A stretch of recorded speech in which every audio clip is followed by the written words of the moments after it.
Visit WIVB.com. Right now, you can get fast, affordable internet when you get Cricket Mobile Broadband, and it's unlimited for just $40 a month. Act now and you'll get this modem free. It's unlimited internet for your desktop or laptop on America's most affordable 3G network, with no contracts to sign and no overages, and the modem is free. Call 1-800-651-4430. Go to mycricket.com/broadband or come in today. It's only for a limited time. Get respect for your wallet. Cricket. Get more for your money on WIVB.com.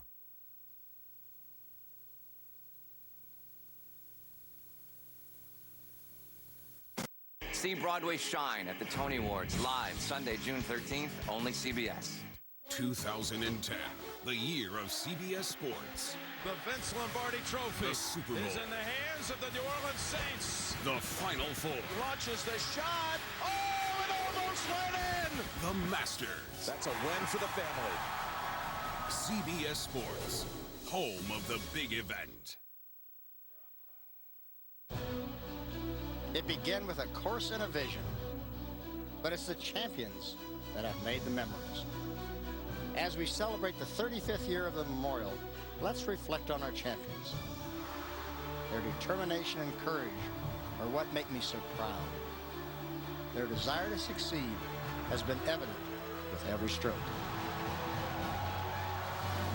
The colorful Roger Maltby was our first winner in 1976, and last year, Tiger Woods added to the history with his fourth title.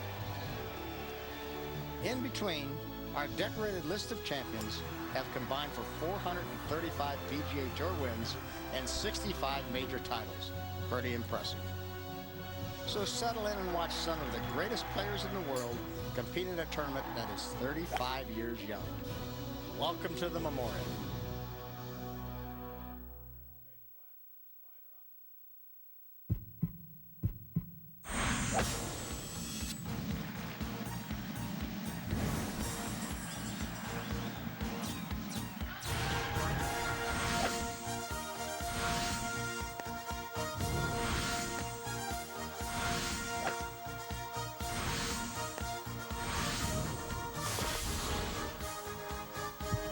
CBS Sports and the PGA Tour so proudly present the Memorial Tournament, presented by Morgan Stanley. It is part of the season-long race for the FedEx Cup. Well, folks, the skies are overcast. The conditions are moist. We endured a 3-hour delay this morning, but they've been out there for over 3 hours now. This is just a superb field on hand here at Muirfield Village. The leaderboard is loaded with young, fearless talent, and they've all come here. Jack Nicklaus's tournament, Jack Nicklaus's course, the Memorial, the 35th time around, and maybe more special than ever. It is going to be an exciting weekend to watch unfold. Will it be a first win ever for 21-year-old Ricky Fowler, the overnight leader who still leads it at the moment? Here's another Ricky making a move. This is a moment ago, Ricky Barnes, 29-year-old in this season of the Roaring 20s on tour. And Barnes goes to 7 under on the day with that eagle.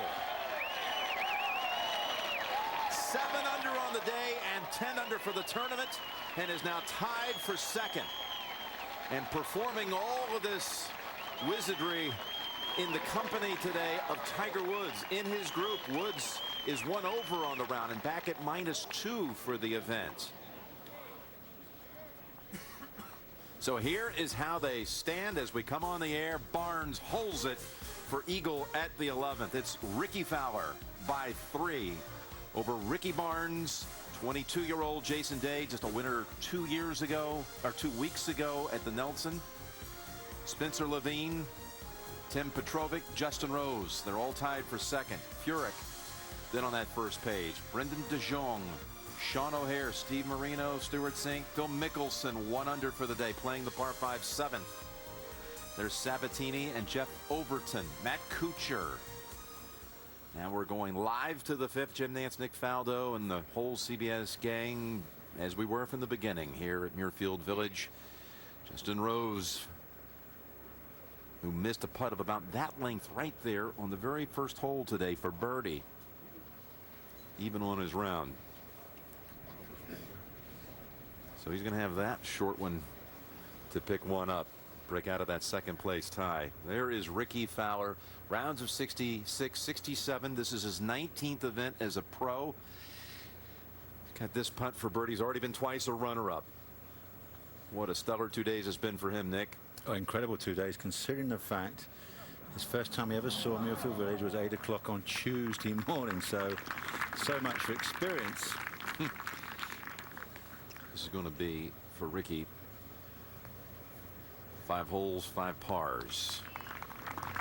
Probably not such a bad thing, you know, settling down to some new sensations of leading a prestigious tour event like this.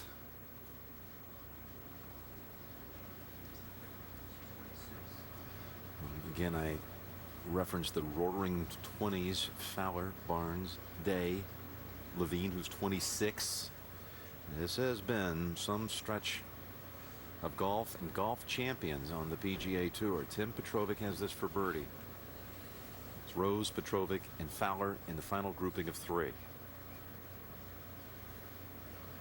Very nice. So he breaks out of the second place logjam. Although Rose is about to pull right back even with him again, assuming this time he can handle about 1.5 feet. Well, I'm sure I spent a little bit more time looking at this one than the one he did at the first. He kind of walked off looking very embarrassed to miss a 2-footer. Birdied the 18th last night with a fabulous shot, ran up the back of the green, came back down to only a foot from the hole, then open at the first, hitting it to 2 feet and missing it. Not this time.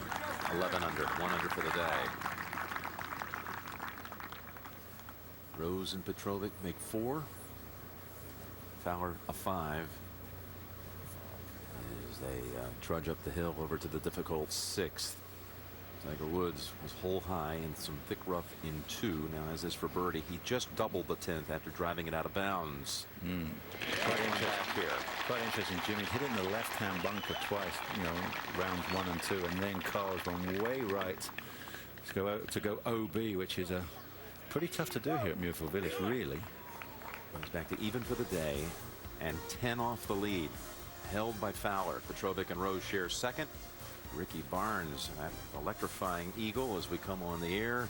So good to be back here at Muirfield Village. Hello, friends. Jim Nance along with Nick Faldo in the tower at 18. And I've got to get your thought about this. We talked about all these kids in the 20s on the first page of the leaderboard, some of whom have had recent success, like Jason Day just a couple of weeks ago. But Rory McIlroy right now is in 12th position. He's 3 under on the day and 7 under. And there's another 22-year-old. We got a 21-year-old on top. What do you make out of all of this? Well, I think it's very interesting when you know who has just kind of gone off the radar, that all these youngsters have really stepped up, and then they're playing so well. We always talk about, you know, old head on young shoulders, and they're really showing it. The way Ricky Fowler played those first 236 holes, considering he'd hardly seen this golf course, you know, he plotted his way around really well. Obviously the good shots end up in the right place, but it's where you hit your poor shots or your bad shot here at Muirfield Village. You cannot miss top side.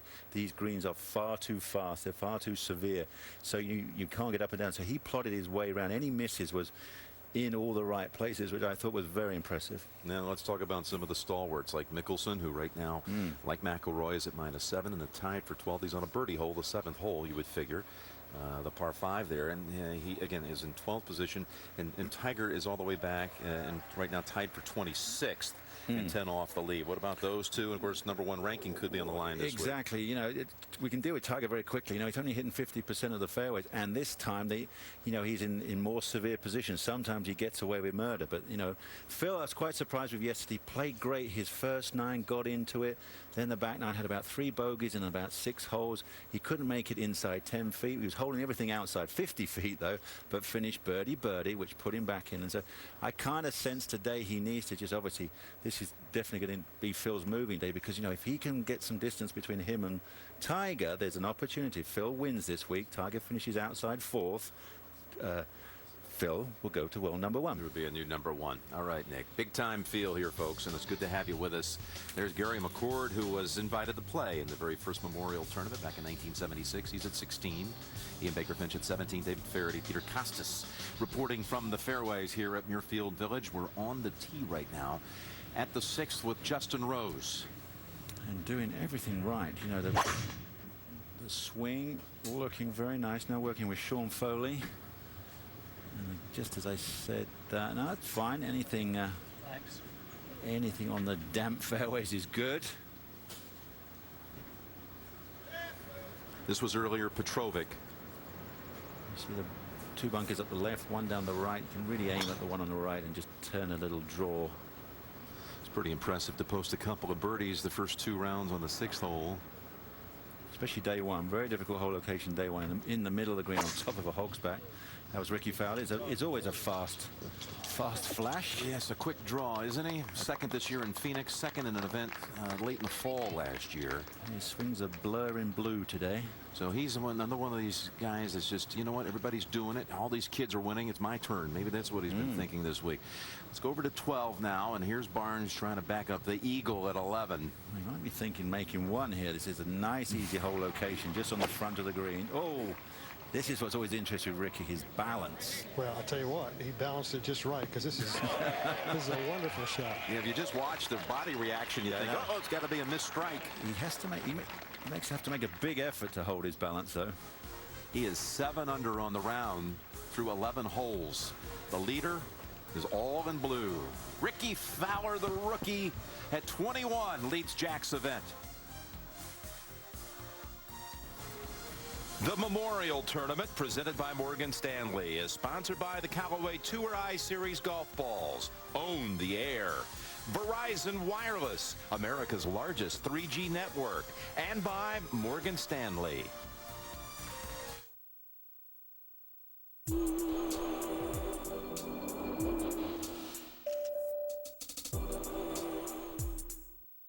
If you summarize Penta, it's 5 layers, 5 levels of performance, and the tour players have been very excited.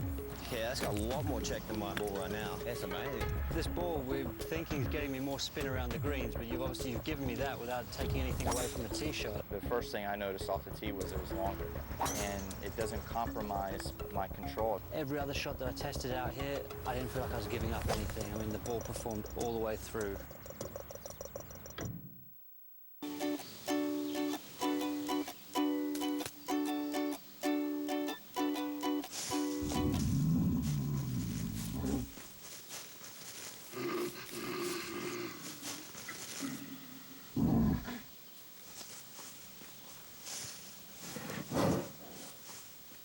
Stay cool with McDonald's Dollar Drink Days.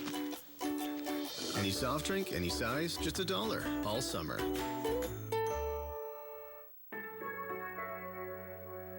You want to chart your own course. Make your own mark. Set your own limits. Surpass your own limits. And explore your own curiosities, don't you? Well, it'll be a lot easier if you have your own Freedom 55 financial security advisor to help point you in the right direction. Freedom 55 Financial. Create your own tomorrows. Taking a walk makes you feel good, but you know what would make you feel even better? Knowing every step you take brings Juvenile Diabetes Research Foundation closer to a cure. I'm Carolyn McKenzie, honorary spokesperson for JDRF. Global Toronto is proud to support the 2010 Tell Us Walk to Cure Diabetes. On Sunday, June 13, thousands will participate in communities across Canada. Join us or sponsor a friend. You'll be raising money for the most promising diabetes research. For more information or to register, visit the website.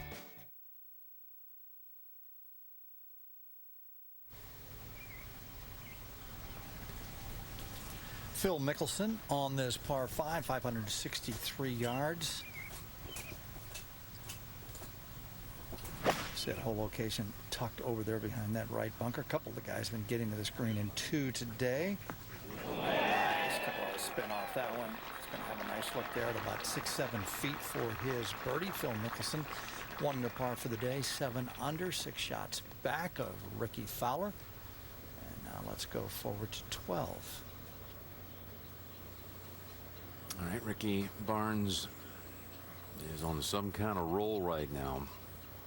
It's been neat to see it this year Nick, how he has suddenly kind of gained that confidence to not just kind of be a one-hit wonder on the tour. And again, those one-hit wonder performances were in major championships, but now you're seeing the consistency and the comfort factor, and he's back in contention here. Well, as we've seen with his swing, his posture, his balance, it's obviously something he's been working on. He looked very good, far more better balance control throughout the round. That one he just played on 12, kind of justifiably when you're playing the scary 12. You tend to play that one on one leg. And obviously, if that was to go to 8 under, that would have been currently 3 shots better than anybody else on the golf course today. Well, I'll tell you, he hit a wonderful shot from the tee, and he's the first to putt. So that'll tell you something about the shots that Dustin Johnson and Tiger Woods hit in here as well. Tiger has a chance to make up the 2 shots that disappeared at the 10th rather quickly with the birdie at 11, and good chance coming up here at 12. Barnes, as you said, 7 under for the day. We're over at 6 with Petrovic with the win in New Orleans in 05. And into a rapidly strengthening wind. He has 198 yards left, a 4-iron. Wow. He may not have got all of this tee shot. 200 yards. The whole location is there. So no bailout, really. If you carve it into the middle of the green, you face a very difficult downhill putt. Obviously, anything tweaked left will be in the water.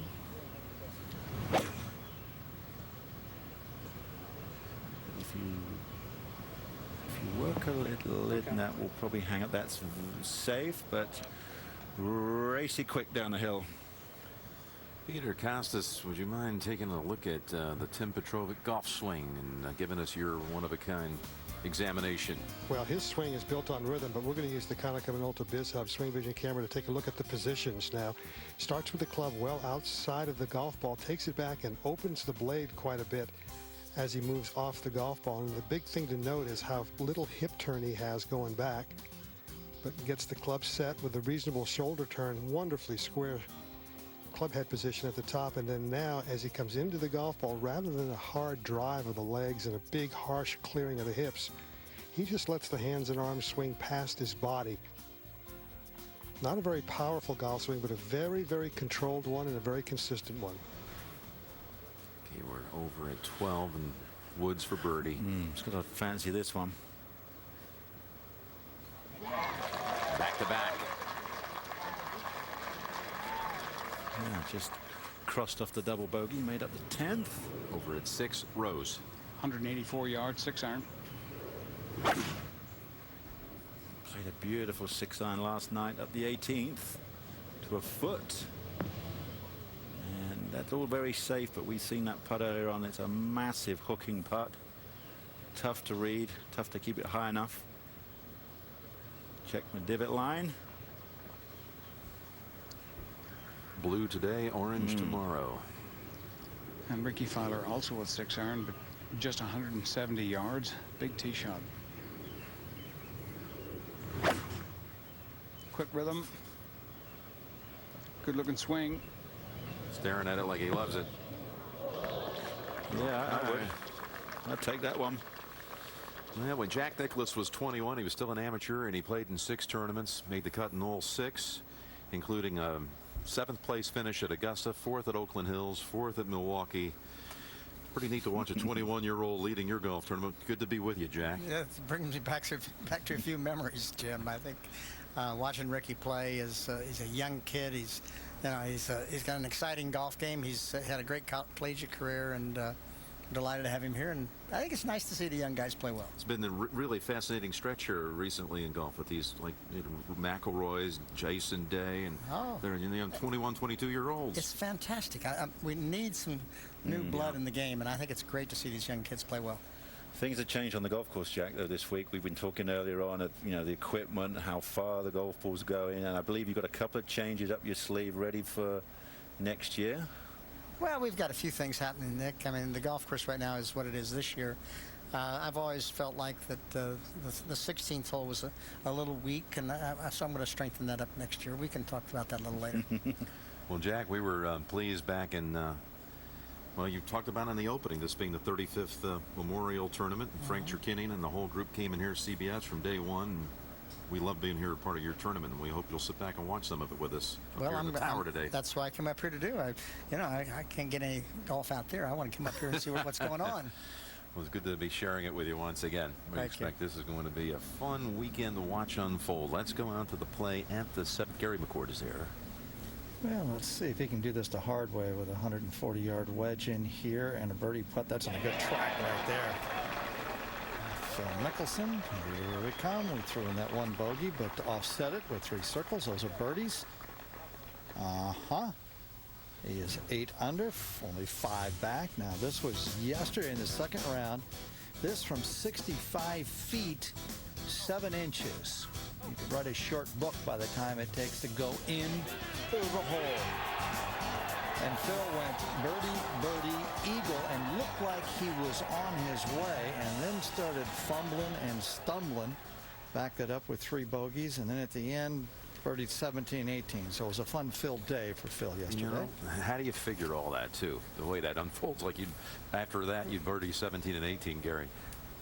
You know, it's Phil. When he hit one so bad on 17, I thought it was in the trees and could be out of bounds to the right, which is way over there. Hoisted one on over the trees, Jim, and then made about a 25-footer with about a 12-foot break for a birdie. You can't birdie it from there, and then, of course, you get a birdie the last hole after doing that. Yeah, and of course, he birdied the last hole after there had been a weather delay, so he had to sit out to play the one hole. Came out and made a 3 at 18. All right, let's go to the tee over 13. Okay, it turns off the bunker on the left. You hit it over that. It's about 300 yards. That's 3 wood, it looks like, from Ricky Barnes. And he is on dead go right now at 7 under par. And now earlier, Tiger Woods. Started this one hard down the right side, but a very controlled rhythm to his golf swing. There, Gary. And that's going to find the fairway on the right-hand side. A good look at that one. So let's now go to 6. It's Petrovic's birdie putt on the way. Well, great camera angle to give you some idea how much this will hook. Yes, well judged. Yeah, it's downhill most of the way, but just kind of upturns at the end there, slows down. Jack, when you designed it and then you played in it and won your own tournament twice, how did you view this stretch of 5, 6, 7, 2 par 5s with this one right in the middle, this tough par 4? Well, when we originally did it, Jim, 6 was a relatively short par 4. And it really came in that 5 and 7 were birdie holes, and actually 6 was a birdie hole also. It was just a driver, 3 wood short of the water, and a flip, and we lengthened the tee back about 60 yards, and then 6 became a pretty strong hole. Aston Rose.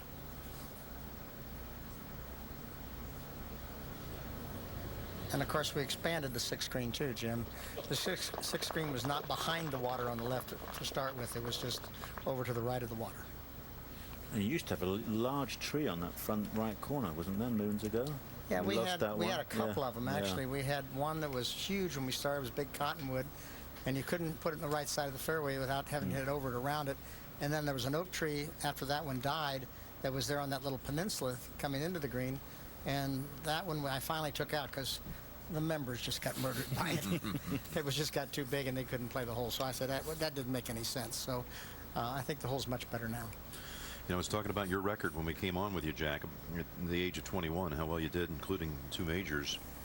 You did make one little mistake at 21. You forgot your 1-year anniversary. I know your 50th is coming up in July. You were in Milwaukee, and after 36 holes, you called home to talk to Barbara about your play. And Actually, it was on Saturday night.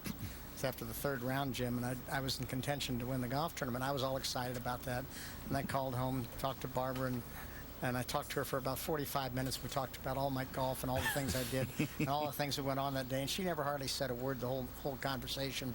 And I went out the next day, and I didn't win the tournament. I finished 4th. See, let's watch Ricky putt here.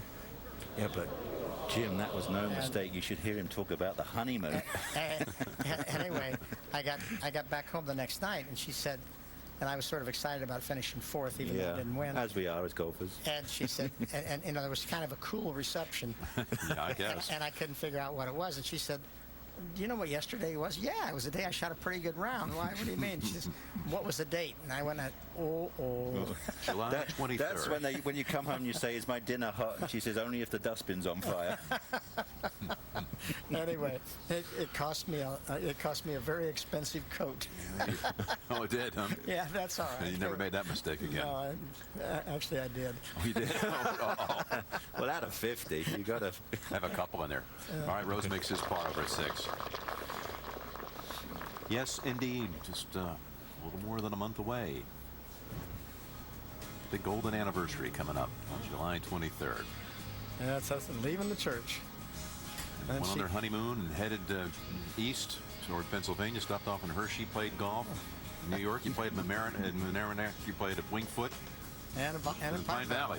Yeah, I mean, how many women are lucky enough to see 3 great courses on their honeymoon? What a great honeymoon for Barbara, huh? Yeah. Let's go over to 8. Lucky you didn't go fishing as well. I thought about it. Let's check in with Phil Mickelson here at the 8th tee, the par 3, 195 today.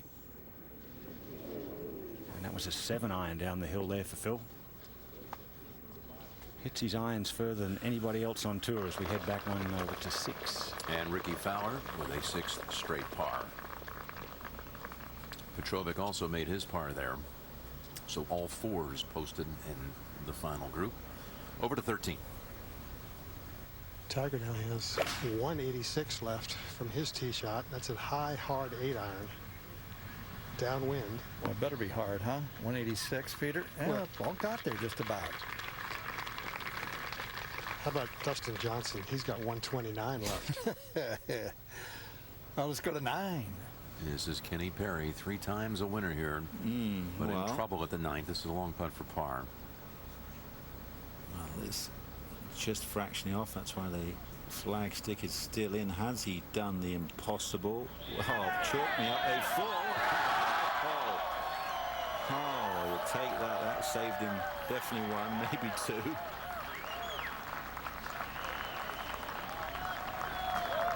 Had a birdie at the 2nd.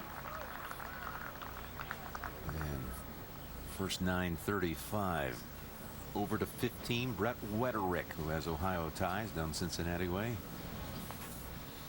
Yeah, very tricky hole location. Tucked in the left-hand corner. Oh, sorry, no, that was the wrong pin sheet. Front hole location. Oh, yes. Thank you very much. Yes.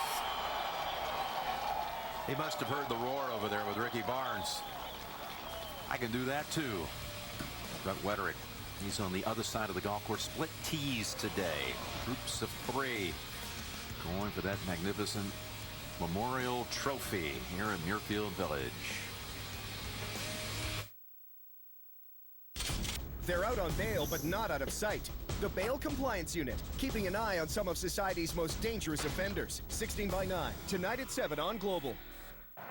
There were a lot of questions swirling around before I addressed the ball. Should I lay up or go for it? 5 or 6 iron? What's the wind doing? But I didn't question my ball. I knew if I made a good swing, it would perform just like it always does. Perfectly. Hit your perfect shot with the Callaway Tour Series ball. On its own, a brick is just a piece of clay. But put to work, a brick can help build a hospital, or a school, a place to come together, or a way to get around. Ontario savings bonds are building blocks for our province. Guaranteed investments that let you invest where you live. Brick by brick, let's build a stronger province.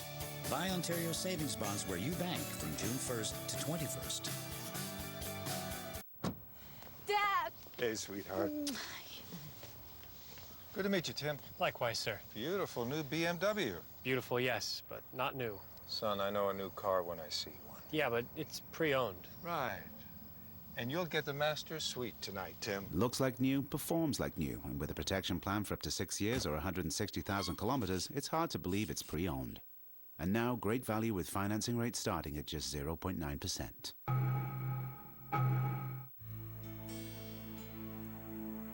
It's been said that golf is a good walk spoiled.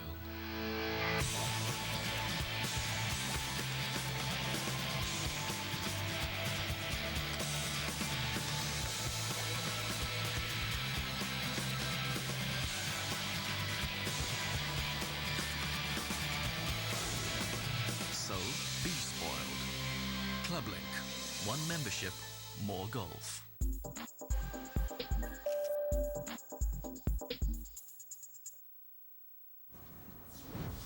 Friday on CBS, In Their Job. Everything can change in a flash. Don't miss a new episode of Flashpoint, only on CBS. Next Friday on America's #1 network. To the tee at the 7th. Tim Petrovic, graceful through the ball, wasn't he? Elegant, I think we could call it. And they'll be hanging around the right-hand side of the fairway. There's par 5, 563 yards. Tim will have no chance to get there in 2. A bunker shot by Phil. I can't wait to watch. Well, he's got a good lie. Splashed it up there beautifully. Fantastic bunker play. Anything to do with the lob wedge and sand wedge. Yeah, Ian's got 64-degree wedge, then he opens to face. What do you think the loft is? Yeah, about 80 at least. It played that nicely. Back to Ricky Fowler. How's he like this hole? Eagle birdie. I'll make you guys feel really, really young. I first found out about Ricky Fowler from my oldest granddaughter, who went to high school with him at Murrieta Valley in Murrieta, California. She said, we've got a young kid here that plays pretty good golf. I said, yeah, you'll be all right. He'll struggle on the mini tours. And then I started watching him, and it was young Ricky Fowler. That was my granddaughter. And 13th hole, Ricky Barnes. This grip has really, really helped him with the putter. It got his change of direction so much better, so much more quiet. He went to it one day in college, There Gary, we and go. there we go. There's the horn. Right before the horn. Right in the middle. Couple of rights, make it wrong. Stewart sunk it. 3 birdies, that's pretty good right there. Everybody, one blast, everybody pick up and go. So we're going to put a tee in. Probably Phil's going to, he's got the coin there, but you know, every once in a while somebody goes steal a coin. So you put your tee right behind it. Yeah, Ricky, find a house over there somewhere. Jump in it. I think this is going to be a real short burst here. They're all waiting for some direction, somewhere to go, looking for cars, looking for houses. I thought we were going to get 9 in. Looked pretty good. Thought we had a chance to get 9 in. I thought that was close. I believe since we started the tournament, this is our 7th delay. I believe we had 2 the first day, 3 yesterday, and 2 today. So that's 7 if I've got my numbers right. Now Phil's going to put the tee in, coin, everything. Okay. Oh, I see. Instead of a quarter, in case somebody picked it up, Phil went back and marked it with a penny. Very, very frugal. Phil Mickelson. It's a good sign, Gary, that they're going to safe houses, not bringing it back to the clubhouse. Well, I just heard a big rumble right there. Big rumble. Now let's go down to David Faraday. David, who you got? Yeah, thanks, Gary. I'm down here with Ricky Fowler, who's making his escape to a safe house. This is, it sounds like almost like wartime. Yeah, I know there was a bunch of stuff on the radar earlier. Luckily, some of it broke up, but here's stuff out in the distance. You've had a fantastic year. I mean, how difficult is it for you? I mean, you don't have much experience of this kind of thing, stop, start, stop, start. We got a little bit in college golf, so a little bit used to it, but we've had quite a bit this week, and hopefully we can get back at it soon. Well, I hope so. Now, McCord is making allusions to the fact that you've been hanging out with his granddaughter. Does that mean that you're young or he's old? I think that's saying he's getting older. I don't want to say he's old yet because he can still play. Yeah, he can still play. You better go get some safety. Yeah. We'll see you back out in the golf course later. Thanks. We'll head back up to Jimmy. All right, thank you. It's been interesting. His caddy this week has been Donnie Dar. As you see the weather now, you see this was a straight yellow line system. It's starting to split apart and it's moving at 35 miles an hour. And those thunderbolts are southwest of us right now. And just to be safe, we're going to clear the golf course, go to safe house And hopefully, maybe within a 20 minutes, half-hour span, they'll be back out playing. But Ricky's regular caddy was not with him this week. He took the week off. So he's been playing Muirfield with Ohio State's head golf coach, Donnie Darr, serving as his caddy. He knew Darr because Donnie had come up here from Oklahoma State, Ricky's school, where he was the assistant coach. Pretty neat to find a little comfort up here in Columbus, all the way from Stillwater and glory days past in college. The decorated All-America, who is the leader here by 2. And we'll continue from Muirfield Village here on CBS after this message and a word from your local station. My name is here because I practice. My name is here because I stuck to my routine. My name is here because my family believed in me. My name is here because I love to compete. Because I love the game. My name is here because I persevered. My name is here because I paid my dues. Because I never stopped believing. My name is here because I always trusted the one piece of equipment I use on every shot, my golf ball. Find out which Titleist is right for your game at Titleist.com. You want to write your own rules. Instill your own values. Explore your own talents. Choose your own surroundings. And celebrate your own victories, don't you? Well, it'll be a lot easier if you have your own Freedom 55 financial security advisor to help point you in the right direction. Freedom 55 Financial. Create your own tomorrows.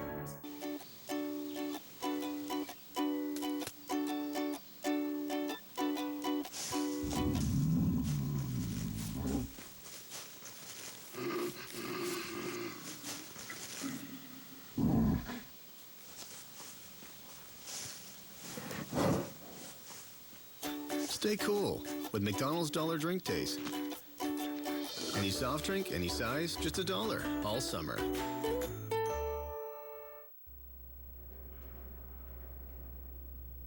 Conventional automotive frames absorb energy. But this one does more.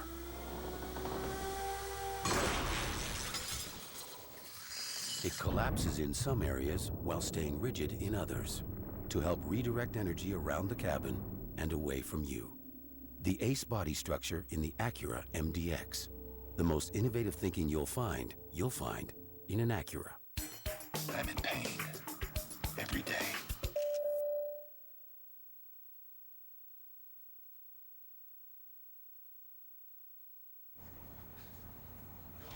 Monday, Dave's All New with Jessica Biel. And Tuesday, don't miss Kate Hudson and Indy 500 winner Dario Franchitti. The Late Show with David Letterman, followed by The Late Late Show with Craig Ferguson. All new, all this week on CBS. Father's Day is coming up. You can help Dad's game and save big as well. Find the perfect golf gift for dear old Dad at shop.pgatour.com. Log on. Order now. Well, before the delay, just as we were coming on the air, Ricky Barnes, one of the big highlights from today's action at 11. 7 under for the day after that eagle. Wederick had his own way of approaching the par 5 third shot over at 15. Playing on the sponsor's exemption, and Wederick also lands the eagle.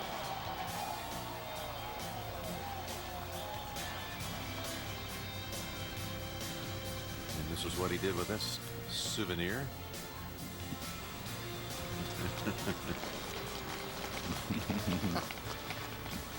Where's she going? Gotta go tell Mom and Dad. So the skies are dark for the moment, but we're looking at all these radars, and we think it's going to be breaking up here, passing through here quickly. With Fowler 2 in front of Petrovic and Rose. Barnes, 2 weeks ago, winner Jason Day. Spencer Levine at -10. Jim Furyk at 9 with Steve Marino, who's 4 under. Stuart Sinkhole's a birdie putt right before the horn to get to 9. Mickelson's at 8. Brendan DeJong at 8. Sean O'Hare, 3 under. for the day. VJ having a good go of it on the other side of the golf course. He had 4 under for the day, 5 under.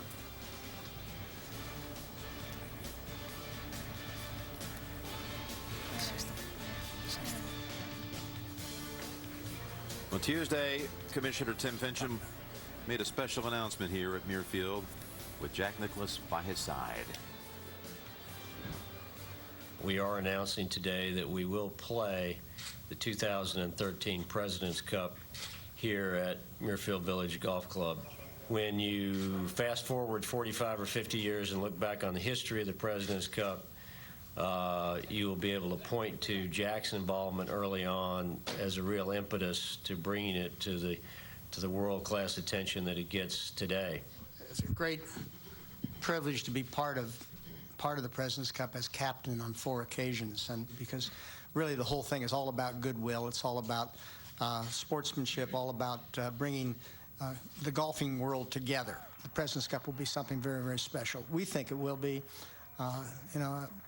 probably be my last involvement in anything significant in the game of golf. So I'm looking forward to it, and I hope that you all think it's something that's really going to be very, very special. It no doubt will be very special. That's 2013, which now gives Muirfield Village, having hosted now a Ryder Cup, a Solheim Cup, a U.S. Amateur, and a President's Cup on the way. I know that meant a lot to you. How long had that been in the works for you, Jack? Well, I first talked to Tim at Montreal, and 2 President's Cups ago. A couple of President's Cups ago, and sort of said, we'd love to have the President's Cup at Muirfield. I think we did a good job with the Ryder Cup. We did a good job with the Solheim Cup. And, I think that my last involvement with anything significant in the game would probably be that. And, obviously I'll continue on with the Memorial Tournament, but I mean talking about as it relates to any outside event. So Tim came back and said that he felt like my contribution to the President's Cup, and he said, why not? Why shouldn't we do that? So it was very nice. I was very pleased and very honored that the tour would turn around and do that, and it's something we're looking forward to very, very much. Of course, it'll be a fall event, and the conditions are going to be, when the people watch, it's going to be a whole lot different kind of the way it looks and plays that time of year, isn't it? Yeah, I don't think we'll get much of this that time of year. That time of year will be pretty fast. Nick played here, I think. Yeah, there's 87 Ryder Cup. This golf course comes alive when it gets hard and fast. It doesn't play long, but it plays fast, and it plays difficult. And it's the way I like to see the golf course play. We only had it a few times in the spring at the Memorial Tournament, but I think it's kind of neat. It'll be during the Ohio State football season, or all the football season, but Ohio State will have a night game, I think, that Saturday. So you've already arranged the souls? You're all over it. We've been working on that for a long time. And so I think that people would come here and go to a Ohio State game at night if they wish, and I think it's pretty neat. Well, I'm hearing now that it's going to be in Illinois, Ohio State, even the Big Ten. You even got a conference game on the line, so that'll be a very big weekend. Well, I'm not sure that they've actually picked the exact date of the event yet, so but normally and probably scheduled for the first week in October. I think so. If that's the case, then Illinois would be there. It's been an exciting week. You had, of course, Seve as your honoree earlier in the week, and just a blockbuster field, everyone coming here. I mean, just so much buzz and excitement around here. This is such a great following this area for golf. Well, the people here have supported the Memorial Tournament. The Columbus area has been a terrific sports town. Sports is where, of course, where I grew up, and Ohio State football had been here and just explode for Ohio State football, and they've exploded for the Memorial Tournament. And I think Central Ohio and Columbus has been, and of course we're in Dublin actually, but it's all one area, and they've all been very, very important in my life, and it's all been something that's I've just really enjoyed. When I sat in the Masters in 1966, and we talked about bringing golf in the Masters way to Columbus, Ohio, and to have it be the 35th year. And we didn't get started until, let's see, 10 years after that conversation. So that was 45 years ago. I was sitting in Augusta talking about it, and it's been very rewarding for me, for my family, for Columbus, and I think it's you know, it's going to continue to be. I mean, the golf course is in magnificent condition this year. Unfortunately, with this rain, last week was absolutely perfect weather. Next week is forecast for perfect weather. That's the way it works out. That's the way it works out, unfortunately. But I was just thinking, it's half of a lifetime for you now.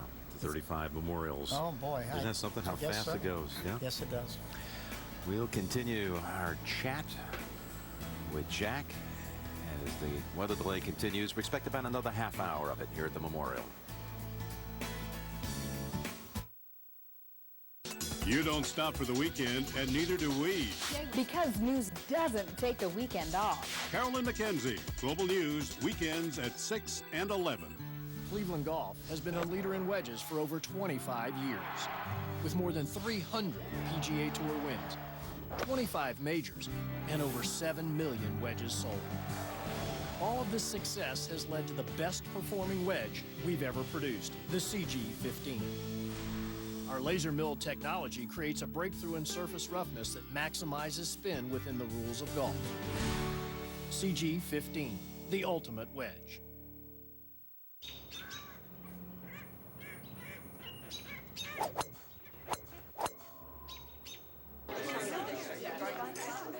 Sure, you play to win, but it's in the moments between strokes, as you walk the fairway with friends, that the game really unfolds. That's why you came here in the first place. One good round deserves another. Grey Goose, world's best tasting vodka. When the light is simply perfect, or perfectly simple. When you find something beautiful, wherever that might be. When it's about the warmth of a color, or an old friend, or a memory in the making. You'll take your photography further with a Nikon D90, offering HD video with sound, with outstanding image quality. It's everything you expect from Nikon. Smile, it's what you make me do. It happens when I think of you. This smile I'm giving you to keep. When I think about you, my heart goes beep. So smile, it's what you make me do. It happens when I think of you. This smile I'm giving you to keep. Over 80% of Toyotas sold in the last 20 years are still on the road today. One more reason to smile from your Ontario Toyota dealers. Real people, great cars. Sunday, June 13th, Broadway's biggest night featuring Glee's Leah Michelle and live performances by Green Day and others at the Tony Awards, only on CBS. The Tony Awards. Well, we're in a delay here, and we had a big one this morning for about, well, it was right on the money, 3-hour delay. And then about 3 hours and 45 minutes uninterrupted play. And we expect this thing's going to clear through. In fact, really the radar indicating maybe that the strong stuff and the electricity is going to go south of us. And it's all clear behind it, enough to be able to finish this third round, one would think. But on Wednesday, a skins game for the second year here, a double skins game with, well, some of the biggest stars you can imagine, like Tiger. Tiger and his group had a little chip off at 18. Closest in would win the chip off, so Tiger won the best, the most out of his 5. Yeah, do that again. Have a good week. You can see Rory and Zach and others, but here's Phil Mickelson. And Jack, you played with Phil. Yeah, I did. He played an unbelievable 9 holes of golf.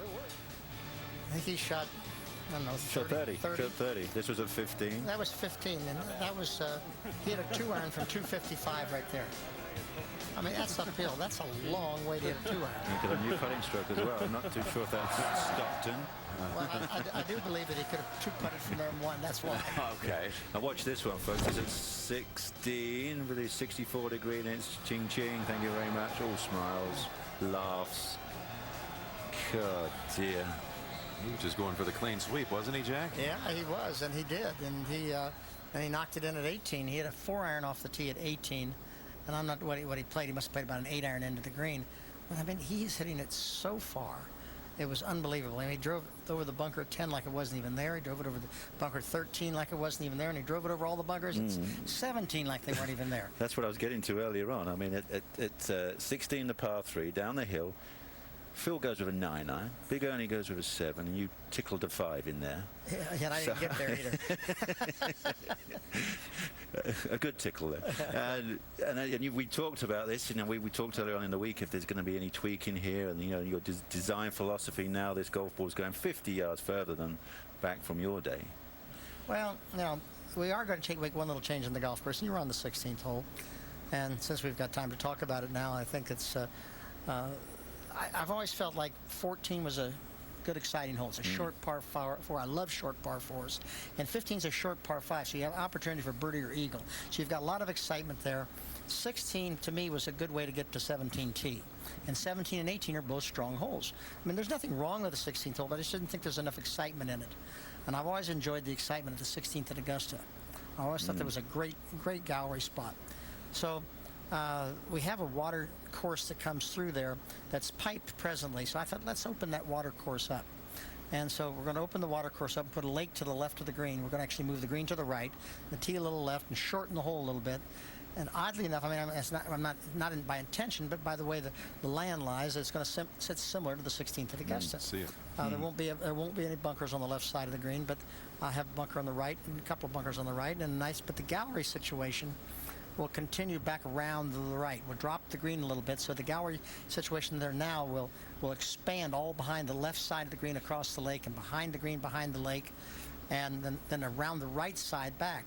And of course, with the President's Cup coming, and you know, that's match play. Most of your matches finish on the 15th or 16th hole. Good point.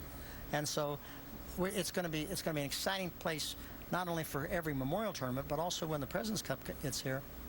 So construction starts this summer, right? And it'll be ready for next year's tournament. You'll be done by next 1st. Tuesday. You watch. We're going to start it July 1st, and we'll be done. We have a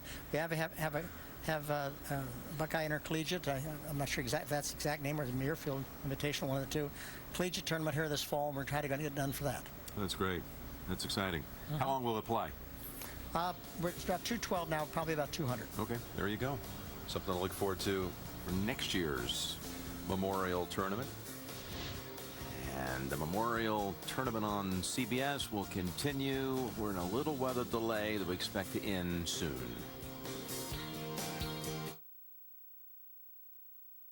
There's more going on in Africa than soccer. Join Global National for a different look at the host of the beautiful game. Kick off South Africa on Monday's Global National. Many of the world's top pros wear a shoe with traditional styling, like the stunning FJ Icon.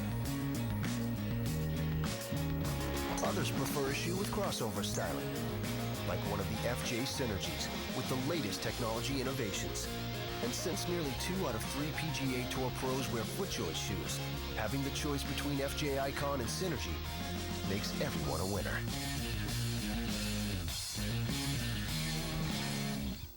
Smile, it's what you make me do. It happens when I think of you. This smile I'm giving you to keep. When I think about you, my heart goes beep. So smile, it's what you make me do. It happens when I think of you. This smile I'm giving you to keep. When I think Toyota sells more Canadian-built vehicles in Canada than any other car maker. That's something to smile about. Your Ontario Toyota dealers. Real people, great cars.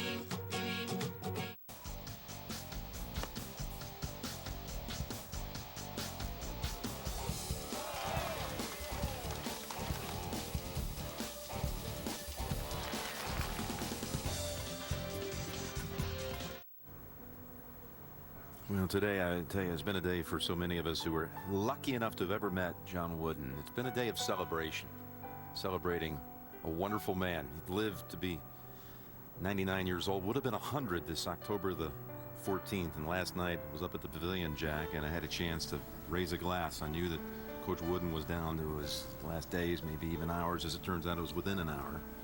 And with many of your members, I got to tell some stories about John Wooden, who was an ardent golf follower on television, by the way. Loved watching it.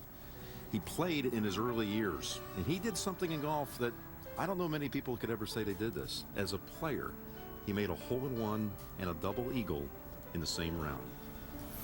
Well, that's something I've never How about done. that? I'm sure you have. John Wooden did just that. He's a man who once said that he would rather trust in people and be disappointed some of the time than to never trust and be disappointed all of the time.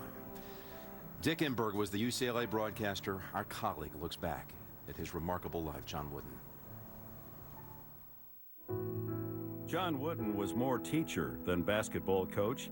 He was praised for his leadership of young men on and off the court. Recognized by most as the greatest coach in the history of basketball, his philosophy of teaching players lessons in life will serve as his ultimate gift.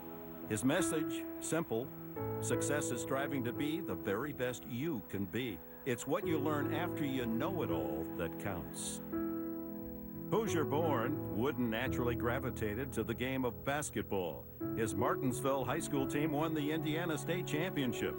He was an academic star at Purdue while leading his college team to the 1932 Collegiate Championship. But it was at UCLA where he wrote his legacy of greatness. Wooden arrived at UCLA with a basic philosophy: be quick, but don't hurry. His teams were quick to win championships, an unprecedented 10 national titles, a record 88 consecutive wins, 38 straight victories in the NCAA championships, 4 undefeated seasons, 7 championships in a row. He coached, taught basketball legends, all the while imparting basic wisdoms. Our 10 championships at UCLA, they were just the icing on the cake. There is more value in the journey than in the victory itself. A man of greatness, a man of goodness. He wrote in his final book, "The journey is better than the end," adding, "Make each day of your journey a masterpiece." Somebody asked me, he said, "Coach, are you afraid of death?" I said, "No, I'm not going to try to hurry it up intentionally, but I'm not afraid. I've been too blessed." John Robert Wooden, leader, coach, legend, teacher. Leader, teacher by inspiration, not intimidation. How lucky we were to have him for 99 years. And what a great life he led.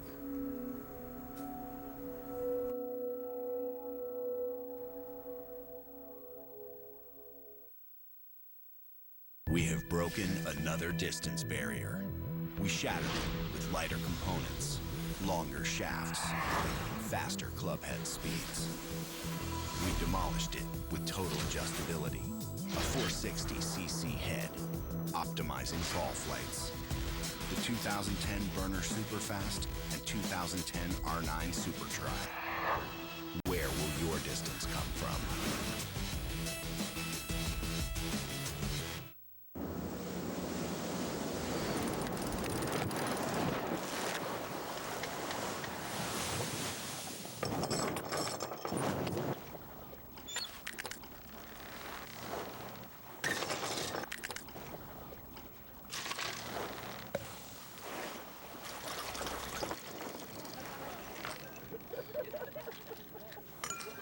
Grey Goose, world's best tasting vodka. Welcome. Don't get many guests during storm season. Our credit card company couldn't block us forever. Storm season?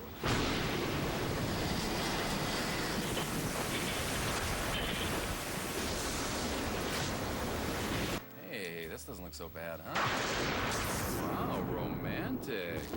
Dad needs to switch to Capital One. With a Miles Plus Platinum MasterCard, travel any airline, anytime. Visit CapitalOne.ca. What's in your wallet? Looking to add some fun and excitement to your golf game? John Daly certainly knows a lot about both. Thundering Waters Golf Club is John Daly's first signature course in Canada. Located in Niagara Falls, Thundering Waters is a 7,200-yard championship masterpiece. The course is situated just 1,500 yards from the falls, in the heart of the city's main entertainment district, which features superb amenities and exhilarating nightlife. Call now to experience world-class golf in this exciting destination.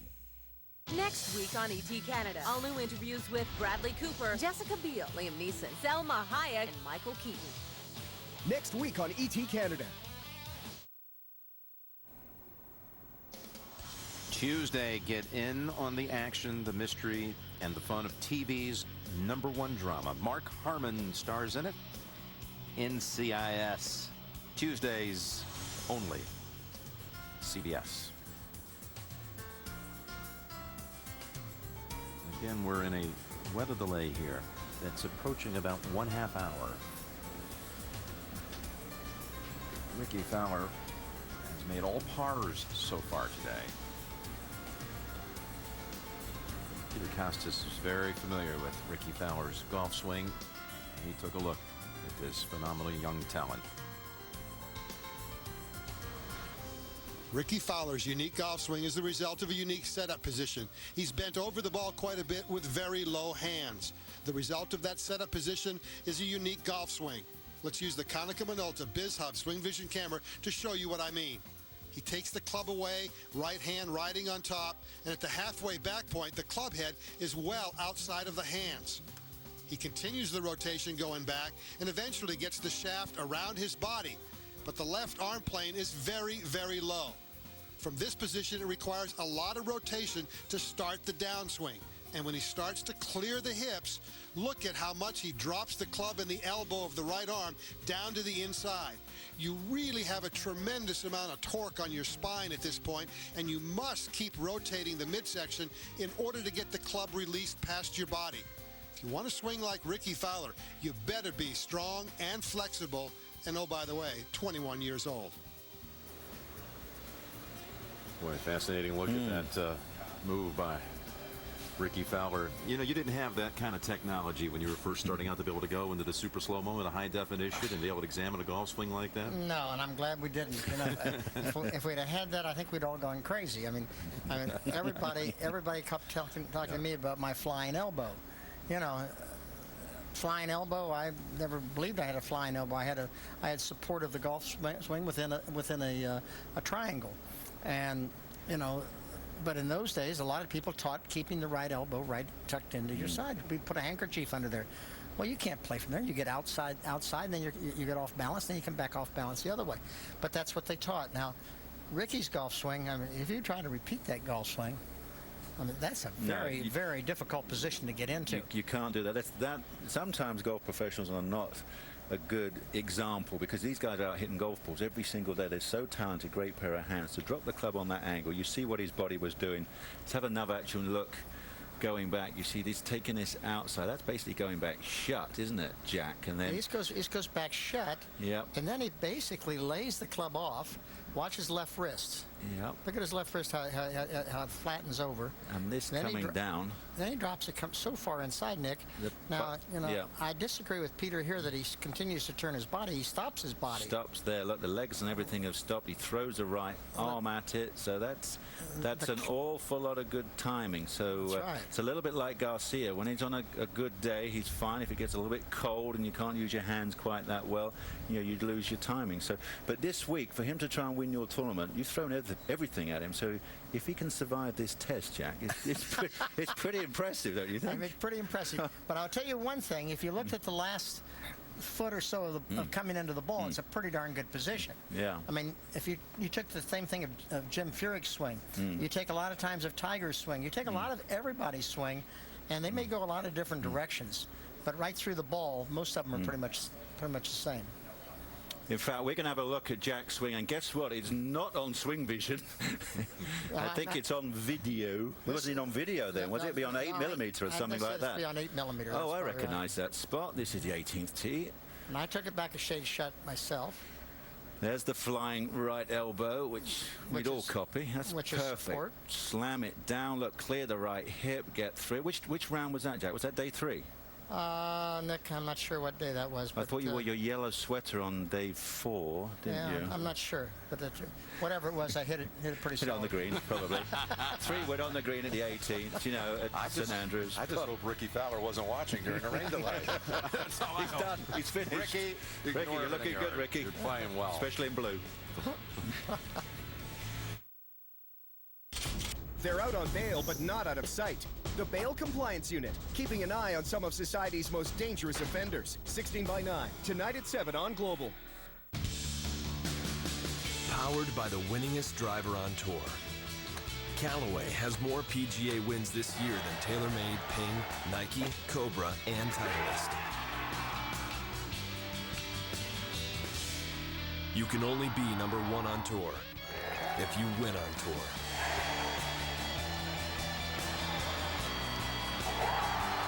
Winners play Callaway. When I'm off my game because of my allergies, I get Claritin Clear, so I can stay alert and on the ball. Non-drowsy Claritin Rapid Dissolve. It dissolves right on the tongue to relieve allergy symptoms on the go.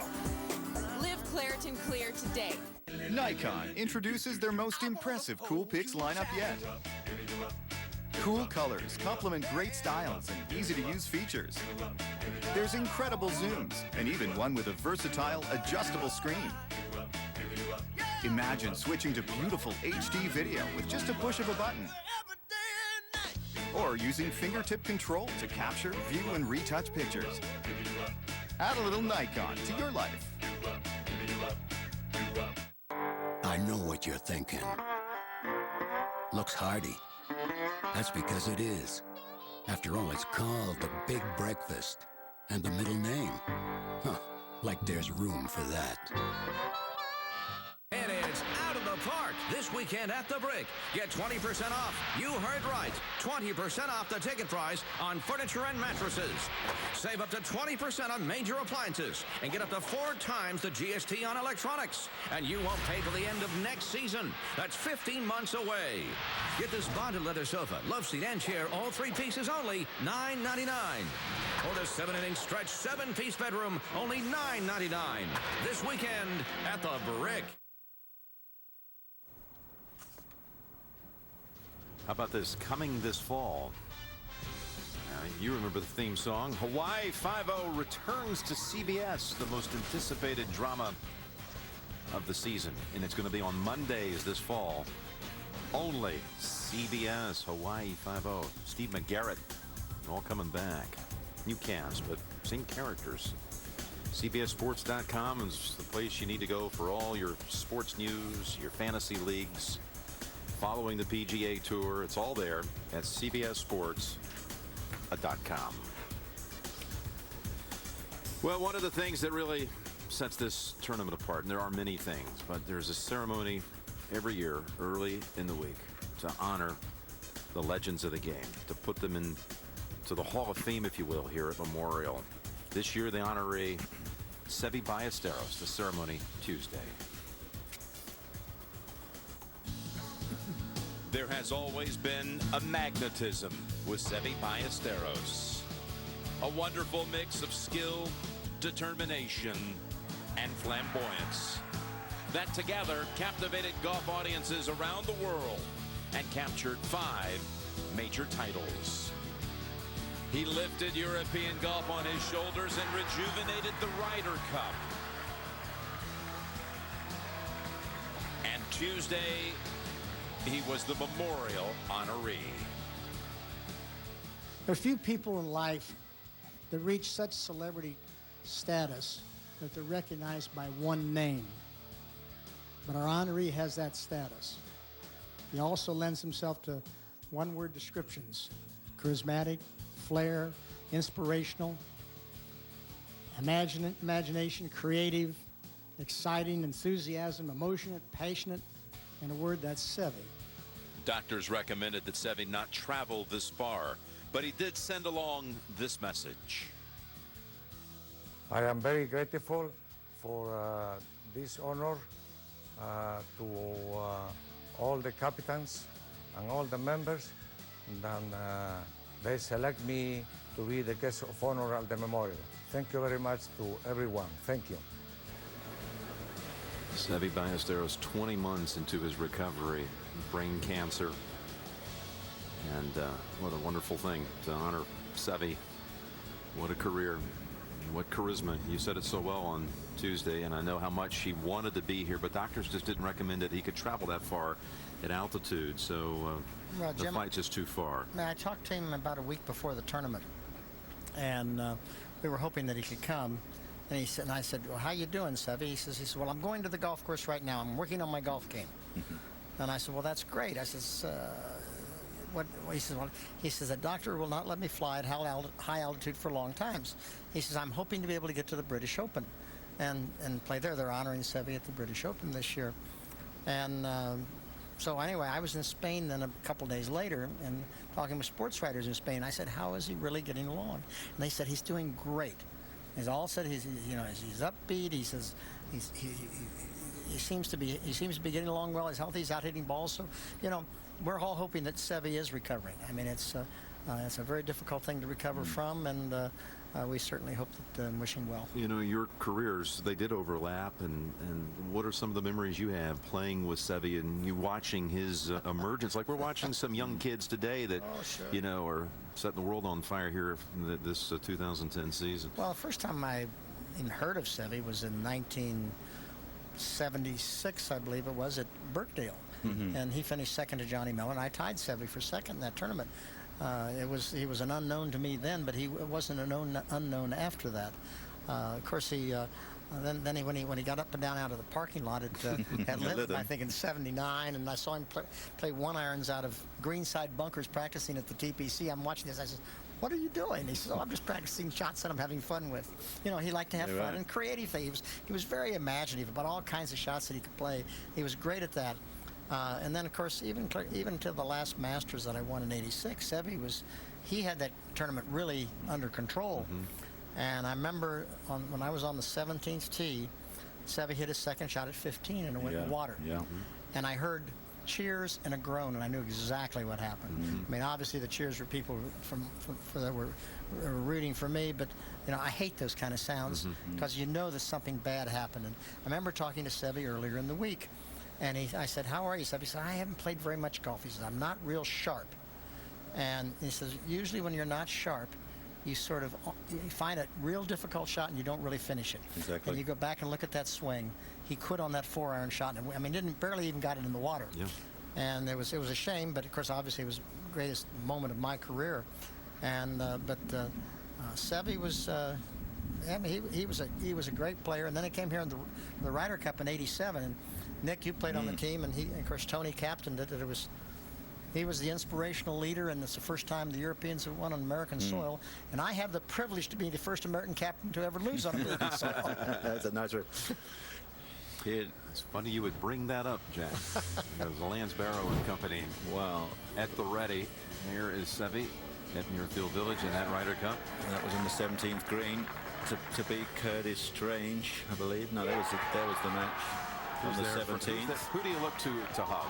Who's this guy? I came running. We were sitting on the back of 18 green waiting, and then they said Seve's going to win the Ryder Cup, and we went charging down the hill. And I remember I came flying down that hill on the back of 17, and I put my spikes right in the back of a guy's shirt, and he went ripped open his shirt. Luckily I didn't scar him or anything, so I left my mark at Muirfield Village in a different way. But Seve to us, obviously in Europe, I met Seve at 19, and we fought together. But in that Ryder Cup room, he was unbelievable. His best moment, it actually was 1983 when we lost by 1 point down at West Palm Beach. He walked in our locker room and he said, we must celebrate. This is a victory for us because it's the first time we got that close, and it was the first time we always had 6 guys on the team, just about to be fair, who believed we could win, the other 6 not so sure. And after we had that week with Seve and his determination, he said we can win. And then we went on to 1985 back in Britain with the whole team believing we could win. So he made a major impact there. You had a few pretty good players on that team, too. We did, yeah. We were strong right there. Yeah, you really had some good players. Well, I know that you'll be meeting this week, maybe you already have, to set up next year's, and you'll be making an announcement here, I'm sure, within days for your honorees for 2011. We'll make that announcement tomorrow. Okay. Can we be in on that? Is that? Yeah, we can be on that. We can be in on that? We will announce it right here with you tomorrow. That's a deal. I do want to say one other thing. Seve, your main honoree, but Ron Green Sr., the Memorial Golf Journalism honoree this year, 50-year career down in Charlotte, North Carolina. Charlotte News, Charlotte Observer, that Green family, of course, they have covered everything down in those parts. They've done it exceptionally well, and a most meritorious honoree as well, Mr. Green. Ron was a good guy. Good man. He covered 56 Masters. Isn't that something? Yeah. And he retired a long time ago. Yeah, I know. And he was here. And, of course, that family legacy continuing on there with Ron Green Jr. So absolutely. Congratulations to the family for that designation by Mr. Nicholas and the Captain's Club here. Well, here's what we're going to do, Jack. Here's the game plan. And, you know, I've got a little radar right here in front of us. And my eyes aren't deceiving me. This thing isn't too far away from it's almost expiring, gone. okay? Yep. But we're going to go back and look at a little golf that we record. There you go, folks. See? But I think by this time, perhaps the players will need a little time to go warm up again. It's been a long enough break. Yep. So we're going to go back and look at some of the action from earlier today that we recorded. Jack, why don't you take a little break? When we're back to live coverage, please come back up here and join us in the perch. Thank you, James. And Nick? We'll see in just a bit, Jack. We don't anticipate this to be much longer. You saw the radar, friends. We're going to take a little break, and we'll come back and look at some of the action from earlier today. Third round at the Memorial. Honored for 25 years in broadcasting and ongoing commitment to the community, Global Toronto congratulates Leslie Roberts, winner of the 2010 Consumer's Choice Man of the Year, leading the team you can trust. Weeknights at 6 and 11, only on Global Toronto. I'm currently in college. I'm a physiotherapist. I am a salesman for a steel mill. My friends call me Danny. Rick. My name's Bernard. I play the Pro V1X. The performance of the ball from tee to green is phenomenal. I feel as if I get exactly the same distance every time. I just trust the Pro V1. Playing golf is also time that would be normally spent with my family, so I've got to make everything count. So I use the Pro V1. I'd say golf comes first, although maybe academics should. Titleist Pro V1 and Pro V1X, the most trusted ball in golf. You want to chart your own course. Make your own mark. Set your own limits. Surpass your own limits. And explore your own curiosities, don't you? Well, it'll be a lot easier if you have your own Freedom 55 financial security advisor to help point you in the right direction. Freedom 55 Financial. Create your own tomorrows.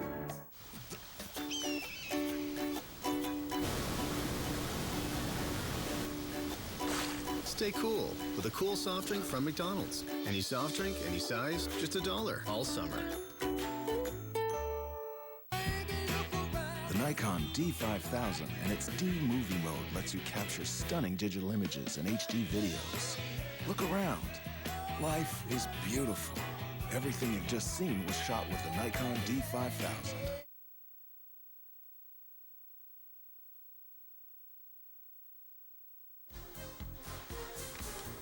The Memorial Tournament, presented by Morgan Stanley, is sponsored by FedEx. We understand it's about delivering under pressure. FedEx, proudly delivering the FedEx Cup. MasterCard, there are some things money can't buy. For everything else, there's MasterCard. And by Morgan Stanley. 500 FedEx Cup points to the champion here tomorrow afternoon. This season-long competition that leads us to the end of the season playoffs. There are the current standings. And let's do as we said. Let's pick up some of the coverage from earlier today as we're on the back end of this weather system here at Muirfield Village. Here's how we saw it. We're at the first tee with the fourth grouping of the day. Ricky Barnes, Dustin Johnson, and Tiger Woods. Welcome to our 12:16 starting time. First to play from Phoenix, Arizona, Ricky Barnes. Tom Gosnell, the starter at 1.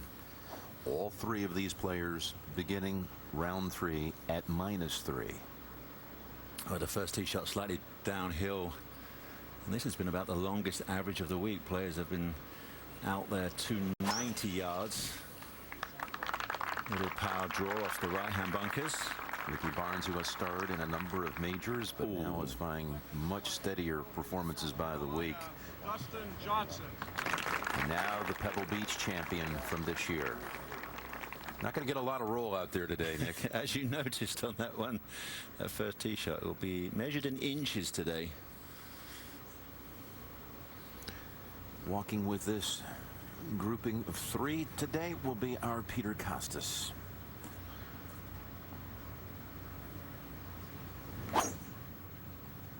Interesting little grouping here, Peter. All three of them can slam it pretty hard. Some interesting firepower available in this group. Florida, Tiger Woods.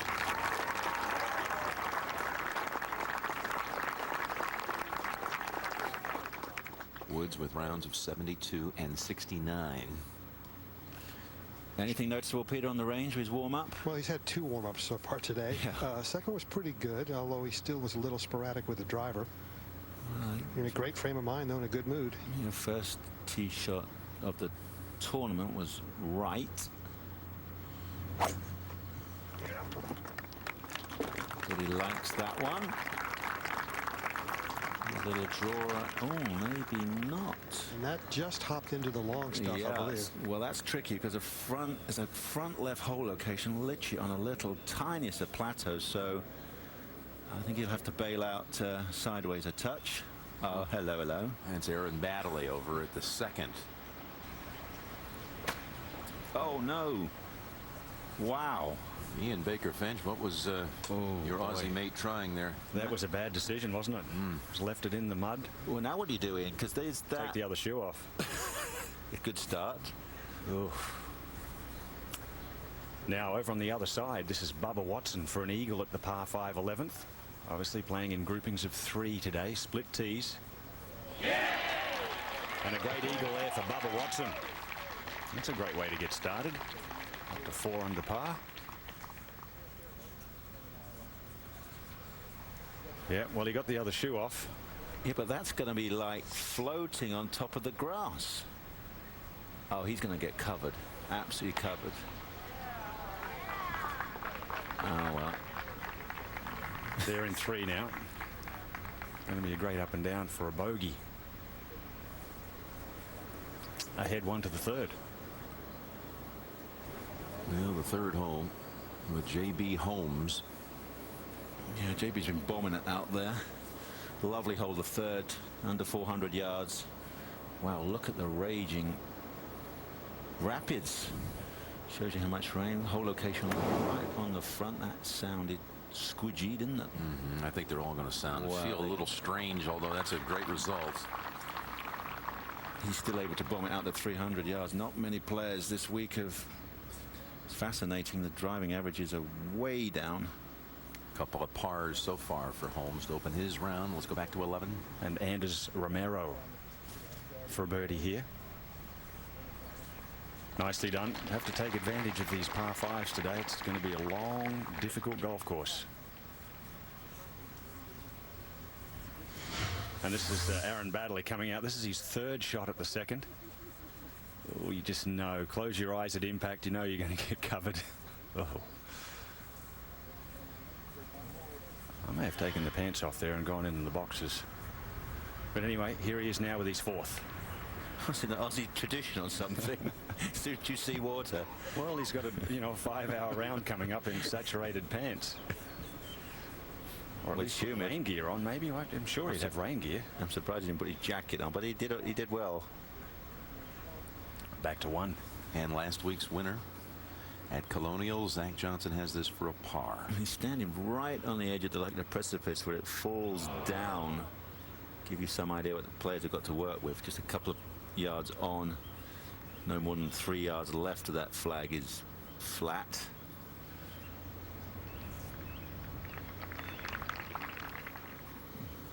And we've got on the tee at the 12th, coming off eagle, Bubba. The best treat coming to 12 is when there's no wind. When it's swirling, it's just like 12th at Augusta National, and that is terrible spot. Anything in that left-hand rough as the players play the hole has been an absolute no-no to get up and down. Tim Clark, the Players Champion, at 1 for birdie. For recent champions in this group, and he, like Zach Johnson, hits the lip, but is not rewarded.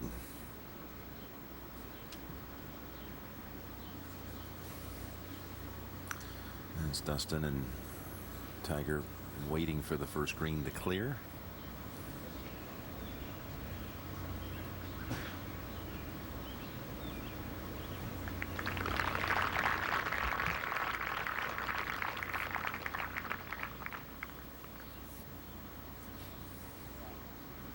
Here's a look down at the first. You got Johnson and Woods both in the rough. Barnes the only one to find the fairway. But Ricky is a full 184 yards back. Yeah, I think this one is, 75 front. Where's this going to be? Yeah. What's that breeze doing, Peter? It's downwind from the right. Oh, that helps. Well, with that whole location, anything right, you can just see the flag there, but you cannot go left of it.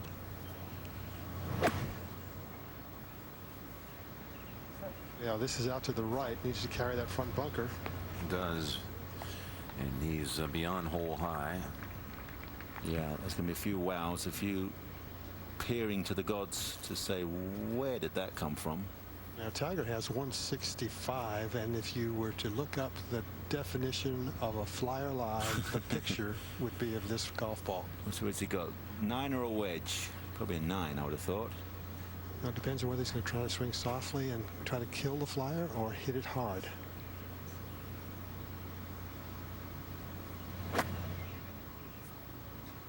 Nice smooth pass at that one.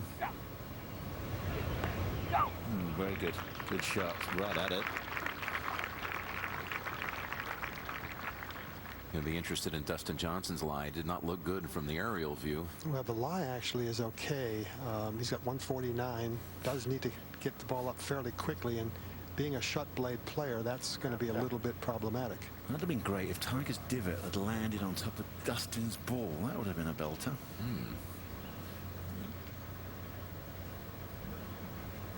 That is, in fact, Tiger's divot right there. He is allowed to remove that. I would assume that is. That comes in from our traveling rules expert out of the USGA, Dr. Tom Loss.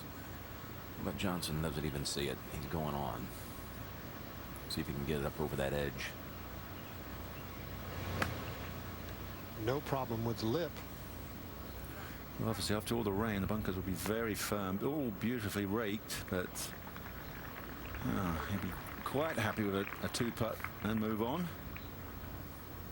Amazed that it's flown it 20 yards too far. Let's go back over to 2. And a little damage control here for Aaron Baddeley. Just try and two-putt this for a double and go to the next. Last thing you want to do there is exacerbate the problem. I'm sure he'll just tap that one in. Make sure he doesn't stand in the fellow competitor's line. There you go, just avoiding the mark. And that'll be a double bogey 6 at the second for Aaron Baddeley.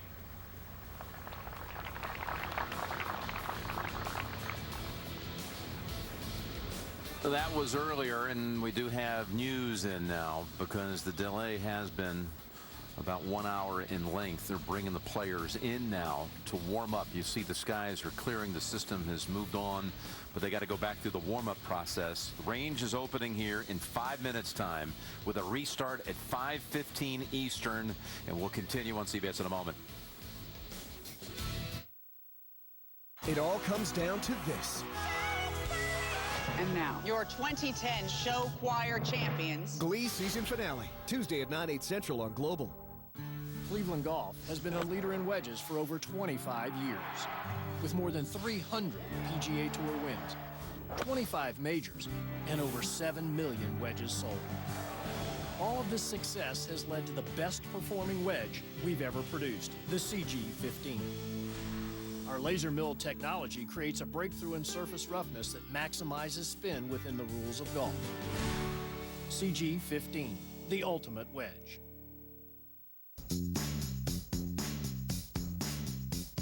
We could all use a little extra cash. So when I got a call from my RBC advisor telling me I could save money just by switching accounts, I knew right away how I'd spend the extra cash. Making Grandpa's day. Advice so right for you, you call it my advice. RBC, advice you can bank on. Switch to an eligible RBC banking account and you could get a flight or other rewards. This message is brought to you by Minhas Creek Craft Brewing Company. The people of Ontario deserve better beer. And they deserve better beer prices. I'm Ravinder Minhas. And I'm his sister, Manjeet Minhas. And we are proud to give the people of Ontario what they deserve.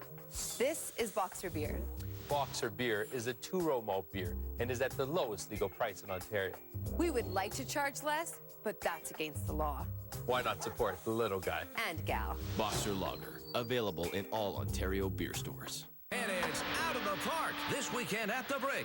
Get 20% off. You heard right. 20% off the ticket price on furniture and mattresses. Save up to 20% on major appliances and get up to 4 times the GST on electronics. And you won't pay till the end of next season. That's 15 months away. Get this bonded leather sofa, love seat, and chair, all 3 pieces only $9.99. Or the 7-inning stretch 7-piece bedroom, only $9.99. This weekend at the Brick. Again, here's how they stand. We're going to have a restart here of the 3rd round at 5:15 Eastern Time. 45 minutes out. You see the leaderboard with Justin Rose in a tie for 2nd. Now it's time for Justin Rose on dominating distance, presented by TaylorMade. And here is his drive from the 13th hole yesterday in the 2nd round. Yeah, beautiful tee shot here, right to left, par 4, and you see how he carries it right over the corner. Massive drive past the 300-yard line, dominating the field with that one. Yes, how did he do it? How does he generate that power, Nick? Yes, Jim, let's go back and have another look. Now, first thing to do is you've got to visualize the shot. You've got to see that, and then what I want you to look at here, I'm going to put a couple of shoulder lines and hip lines in there. To see when he gets to the top of the backswing. Look at that. Check those lines out and then see how well. So it's lovely and parallel, isn't it? Lovely and balanced. And as he unwinds, he keeps his belt line nice and even. Look at that and how that all matches as you go through. That's a really important part. Get that? Imagine your belt buckle, your whole belt turns round, keeping it nice and level. His long drive of the week, 321 yards. A little domination from Justin Rose. Dominating distance presented by TaylorMade. And we'll continue with some of the earlier action here in round 3. The Memorial Tournament presented by Morgan Stanley on CBS.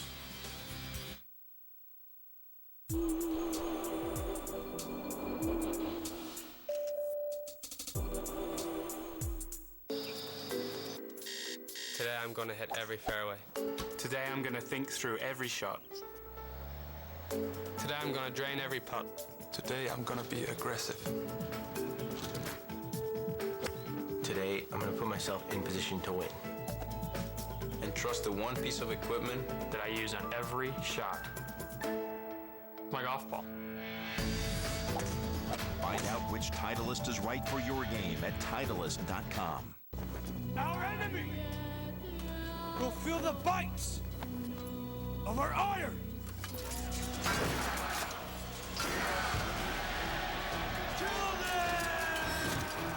Unleash the power of iron with new Scott's EcoSense Weed Be Gone. It's made with iron to get right inside the cell structure of weeds so they turn black, disappear, and your grass comes back good and green. New Scott's EcoSense Weed Be Gone. Kills weeds, not lawns. Conventional automotive frames absorb energy. But this one does more.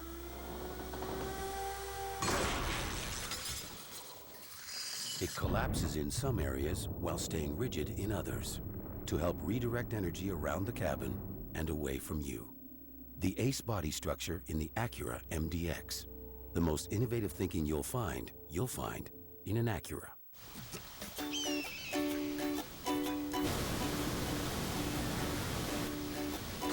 Stay cool with a cool soft drink from McDonald's. Any soft drink, any size, just $1 all summer.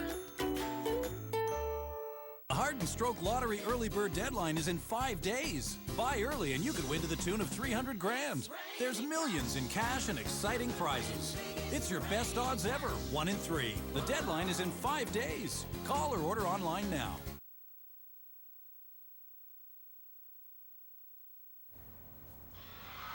Monday, CSI Miami, this pop star's career was on fire. And then some bad things happened. We'll try to solve it Monday CSI Miami, only CBS. Check out PGAtour.com, golf's #1 website.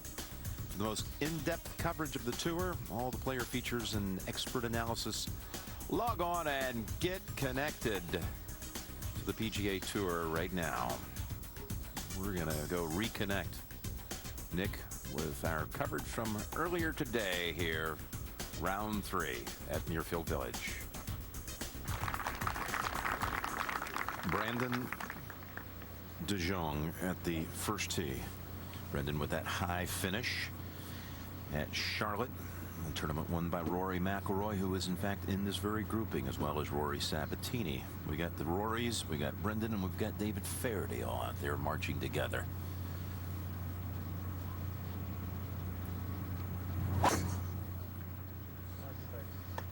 A big, strong fella. Up next, from Belfast, North Ireland, Rory McIlroy. How many times have you walked with Rory McIlroy, David? This will be the 3rd time. Okay, we know 62, right? You walked with him in Charlotte. Mm-hmm. What was the other one? Would have been the 3rd run in Charlotte. Okay. Treewood. He came back big yesterday with 68 late in the day. After opening with 72. Final member of this group from Fort Worth, Texas, Rory Sabatini. What are the odds of getting 2 Rorys in the same group?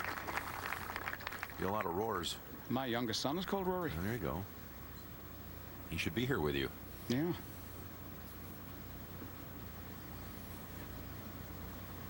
It means the Red King. Okay. The last king of Ireland was Rory. Are you interpreting that to be the king of red numbers too, perhaps? Maybe. Okay.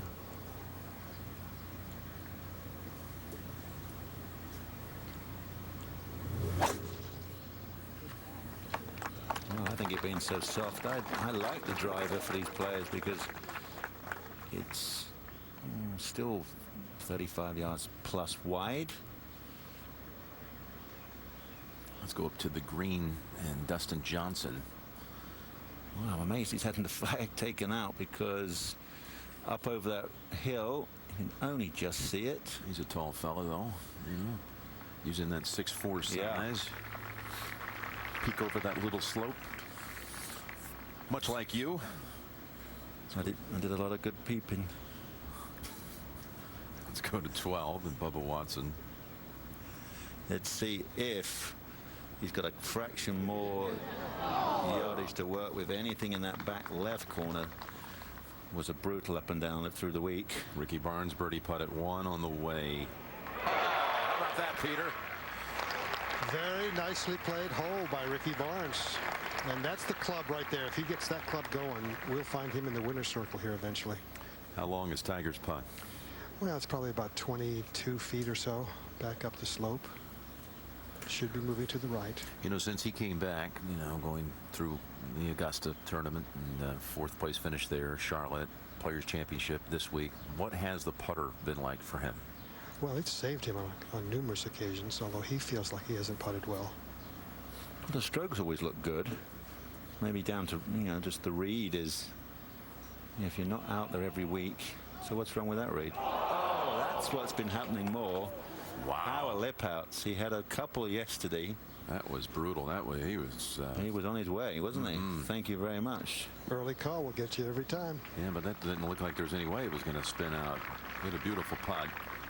That's what happened to him on the first hole on Thursday too. He had a putt for par. It was a nasty lip out just like that one. What's with this cup? It already had denied Tim Clark and Zach Johnson up ahead, but they're not struck as solidly or middle of the cup as that. Well, it should go exactly as it did. It should break fractionally left to right.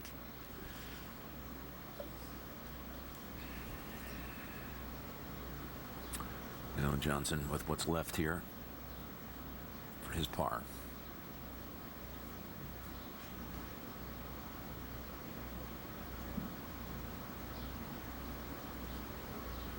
Oh boy. Yeah, that looked, it was like he was on the blade a long time. Just a sloppy drag. a fraction of a drag, but that's the difference. A bogey by Johnson, par for Woods, birdie for Barnes. Let's go to 2. And last week's winner, Zach Johnson, firing in here to the par 4, slightly downhill, 455. And that's where the players are aiming. You do not want to go long here. 3 good shots in. I'll take a little stroll down there. Hopefully make a good birdie here at the second. Next week on ET Canada, all new interviews with Bradley Cooper, Jessica Biel, Liam Neeson, Selma Hayek, and Michael Keaton. Next week on ET Canada. Many of the world's top pros wear a shoe with traditional styling, like the stunning FJ Icon. Others prefer a shoe with crossover styling, like one of the FJ Synergies with the latest technology innovations. And since nearly 2 out of 3 PGA Tour pros wear FootJoy shoes, having the choice between FJ Icon and Synergy makes everyone a winner.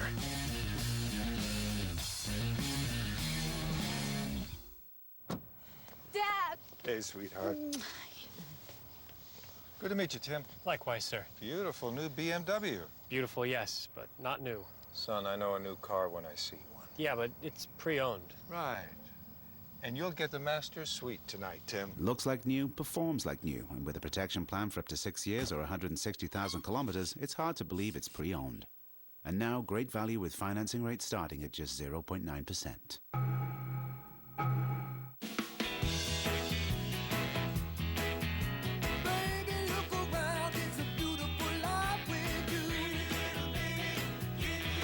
The Nikon D5000 sees life the way you do. It's a digital SLR camera that takes stunning images. And when life starts to move, the D5000 shoots outstanding HD video. Look around. Life is beautiful. Everything you've just seen was shot with the Nikon D5000. Hi, my name is Rick.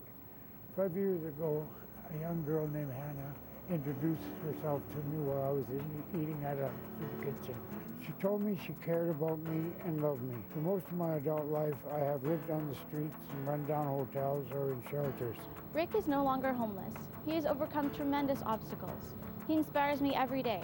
Supporting the Ladybug Foundation means that Canada's homeless have someone caring and hoping for them. Well, as you can see, the range is open for business. And tournament leader Ricky Fowler is going back through the warm-up process. Stuart Sink right behind him.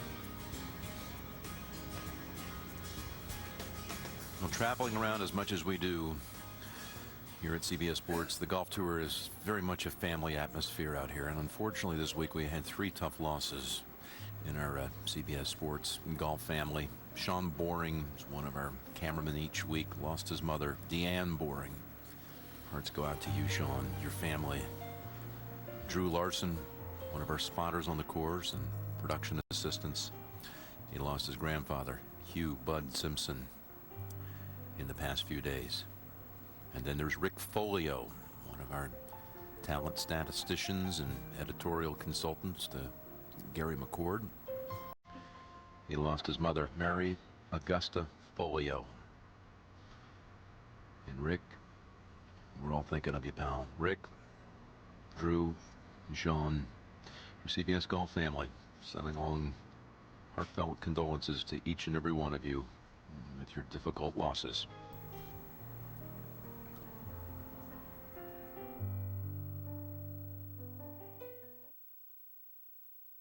The new Wilson Staff D-Fi combo set, featuring the revolutionary half and half shaft, a gold winner on Golf Digest's hot list. That felt good. Feels really, really strong. Half and half technology was pioneered in premium DeMarini baseball bats. The #1 request I get from all of my students is how can I hit the ball farther? Wilson half and half shaft technology does just what this $400 bat does. It takes the weight from underneath the hands and moves it out to the club head. The result? More power. Many players choose steel for its consistency. Others select graphite to compensate for slower swing speeds. At just 76 grams, half and half technology delivers the best best of both worlds. Feel of graphite and the response of steel. I noticed right away the ball popped off the head. I got 10 or 20 more yards than I typically do. My 6-iron has probably been about 5 to 10 yards further, and for me, that's significant. Put this club in your hand. You've got the best of both worlds. Defy limits, defy convention, defy expectations. D5 from Wilson Staff. Welcome. Don't get many guests during storm season. Our credit card company couldn't block us forever. Storm season?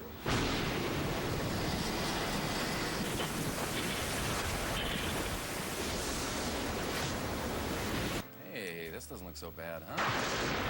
Wow, romantic. Dad needs to switch to Capital One. With a Miles Plus Platinum MasterCard, travel any airline, anytime. Visit CapitalOne.ca. What's in your wallet? I love toast and boogers.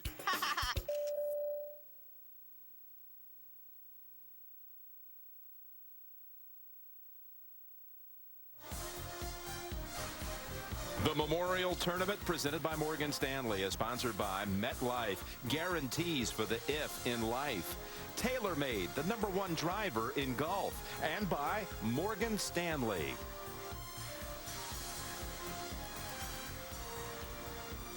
Well, let's go around the world of golf. The Principal Charity Classic Champions Tour event. Don Pooley, who won this event in 1987 here at Muirfield Village, shares the lead with Nick Price at this event taking place in Iowa. That's on the champion circuit. BJ Staton. And Jen Park share the lead on the nationwide circuit. Third round scores. There's Frank Licklider. Kyle Stanley, who made the cut last week at Colonial, on the first page of that leaderboard. Here's a look at the 12th hole. Let's take a look at Shot Link, presented by CDW. What about this 12th hole? How do the numbers add up? Look at the history, some of the recent history of it. And this week, only 52% of the time is the green hit in regulation. And when it is, proximity to the hole, 26 feet. Is that scrambling, that 40% most of the time? That back left corner is an absolute no-no. Over the green is a no-no. Short in the water is a no-no. Apart from that, it's a piece of cake. It is a beauty. There's Tiger. He's loosened up enough. Probably go over and work on the practice putting green. Ricky Fowler is the leader. He's without a birdie so far in the round, but he's still on top by 2. We'll be right back. Closed captioning of this program is brought to you by New Miller Chill. How a light beer with a taste of lime should taste. It's time to come out and play. This season, why not play in Niagara Falls? There's a lot more going on around here. More to see, more to do, and definitely a lot more fun. And the golf.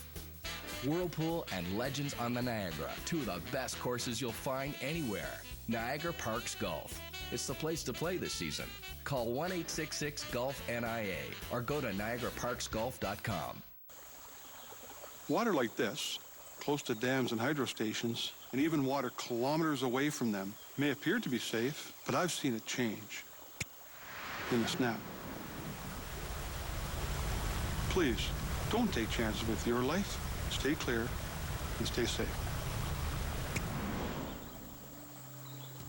This important safety message is brought to you by the Ontario Provincial Police and Ontario Power Generation. So, Di, is our A player feeling it today? Should be fun, Scott. Karaoke is fun. You know, kind of. Shotgun tournaments, though, they're serious business. You bring the goods? New NXT tool. Loving the consistent control and soft feel. I got the new NXT because it's long, it's straight, and it's durable. Like me. Very confident. I'm happy we're on the same team. And I'm happy that I'm on the team. The new NXT Tour and NXT. 2 new ways to go low. Brake, gas. Yes. Brake, gas.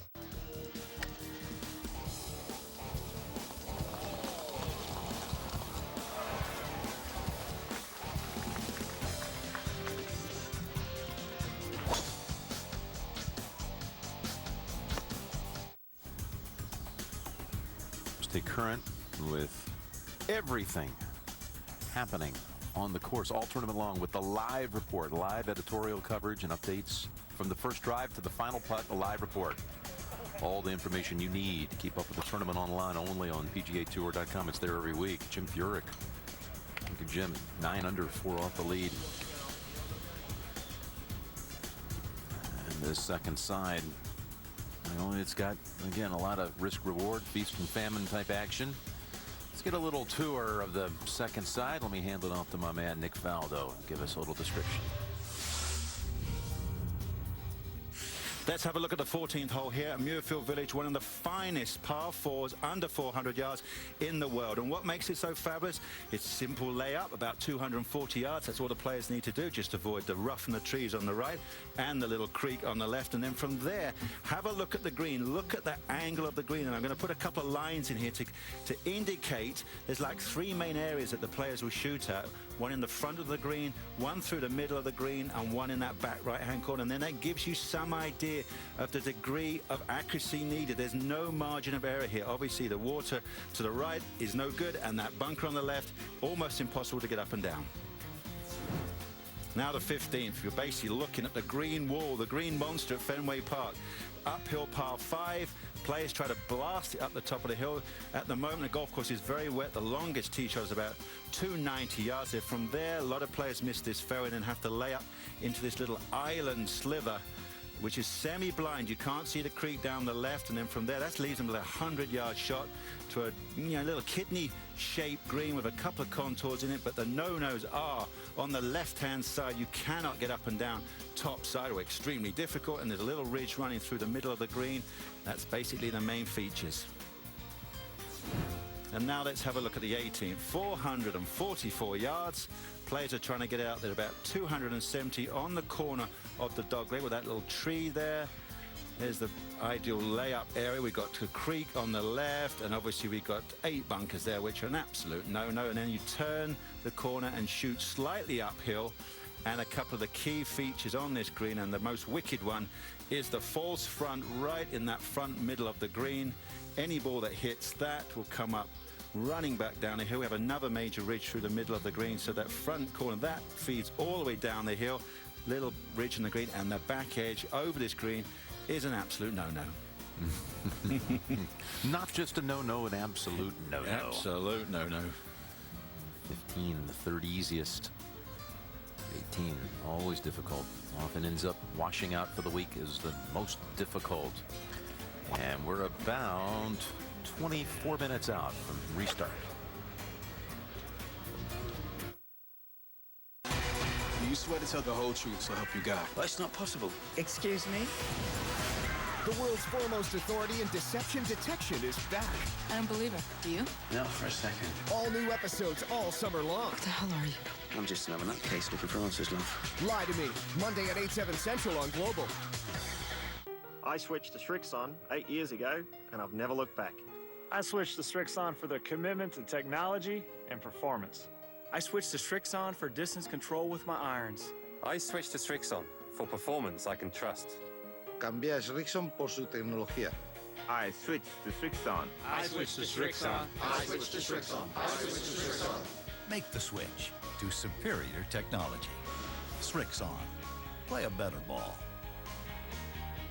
And now, Freedom 55 Financial presents the PGA Tour leading money earners for this week.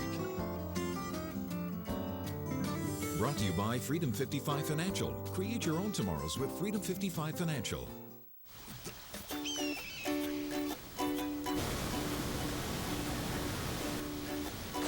Stay cool with a cool soft drink from McDonald's. Any soft drink, any size, just $1 all summer.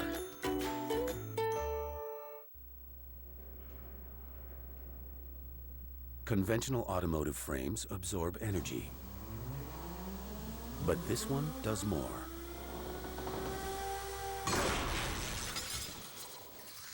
It collapses in some areas while staying rigid in others to help redirect energy around the cabin and away from you. The ACE body structure in the Acura MDX. The most innovative thinking you'll find in an Acura.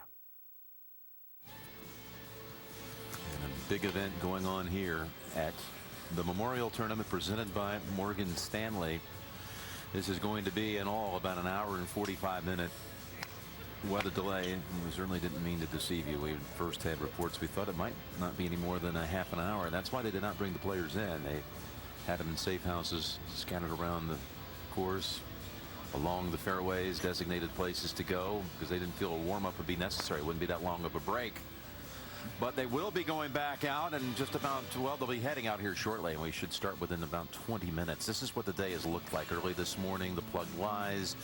We showed you the coverage of Baddeley getting in a mess on the second hole. There's been a soggy, rough ride. This is early this morning, the time lapse. Look at that. Look at all the water collecting. 7:45 this morning.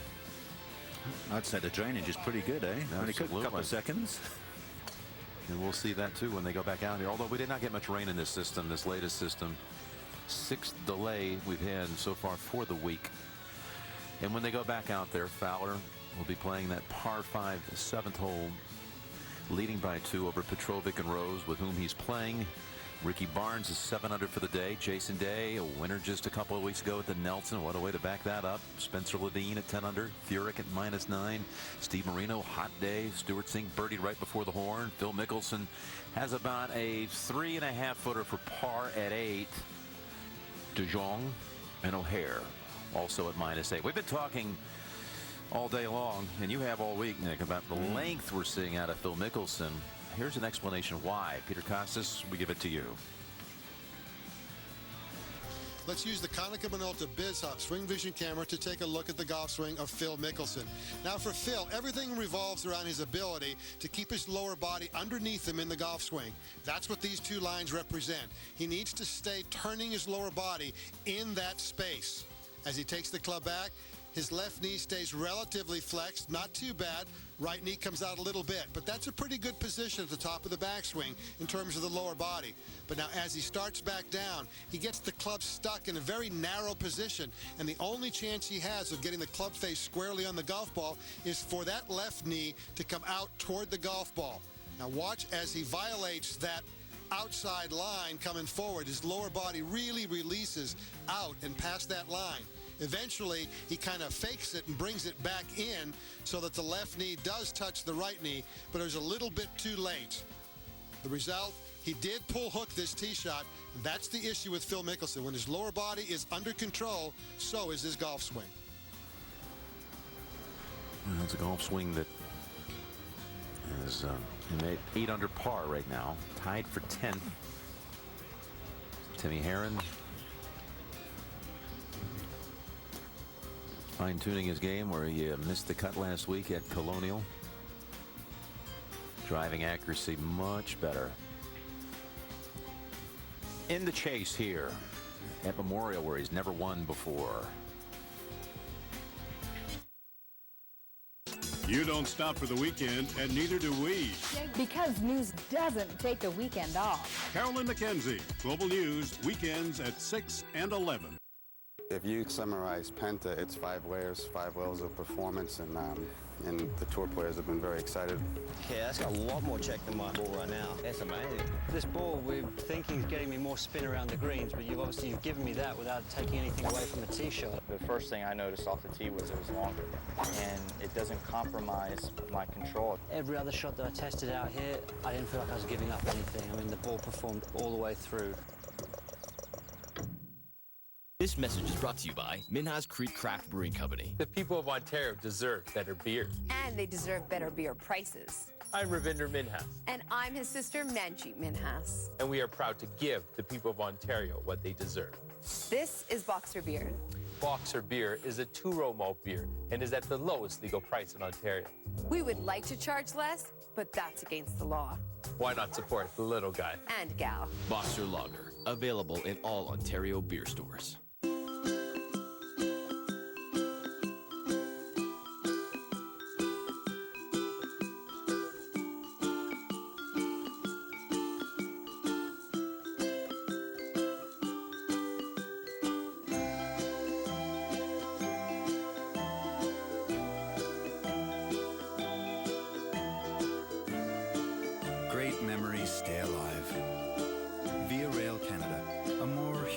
travel.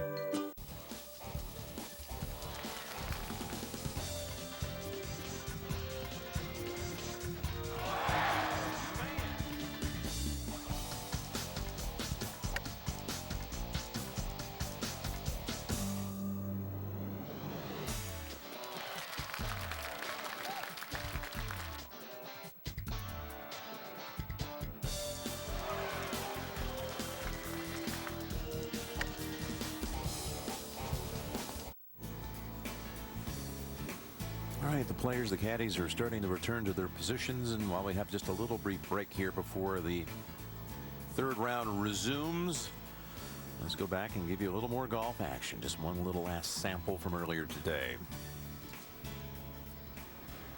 Rory McIlroy in the fairway at the first. David Feherty is there. 166 yards, 8 iron, little downwind. Looks like he's going to try and draw one from the middle of the green into that hole location. That is very good. Yes. Oh boy, what a dart. Yeah. What do you think, fellas? Is this a day for scoring with this all the moisture on the greens, or is it going to be evened out by all the? Well, it's been that way all week, Jim. You can see by Fowler and Rose 13 under. That's 13 unders have tied the record. 10 unders pretty impressive, and any time it just lands exactly where it stays exactly where it lands, it's going to look so much wider, the golf course. Let's go to 2. Yes, it certainly makes the fairways play a lot wider, Nick, doesn't it? As Tiger just gets a bug off the ball there, going with a 3-wood here at the second. Ricky Barnes has already played and hit driver, so Tiger electing to lay back. The wind, downwind from the left now, so it's a little bit more of an issue. Yeah, normally, the great thing about these fairways is the way they slope, and so we have to work the ball when it's dry and running. You have to work the ball to hang on to the fairways, don't you? Definitely. It certainly suits the bombers, the guys that can hit it long and high.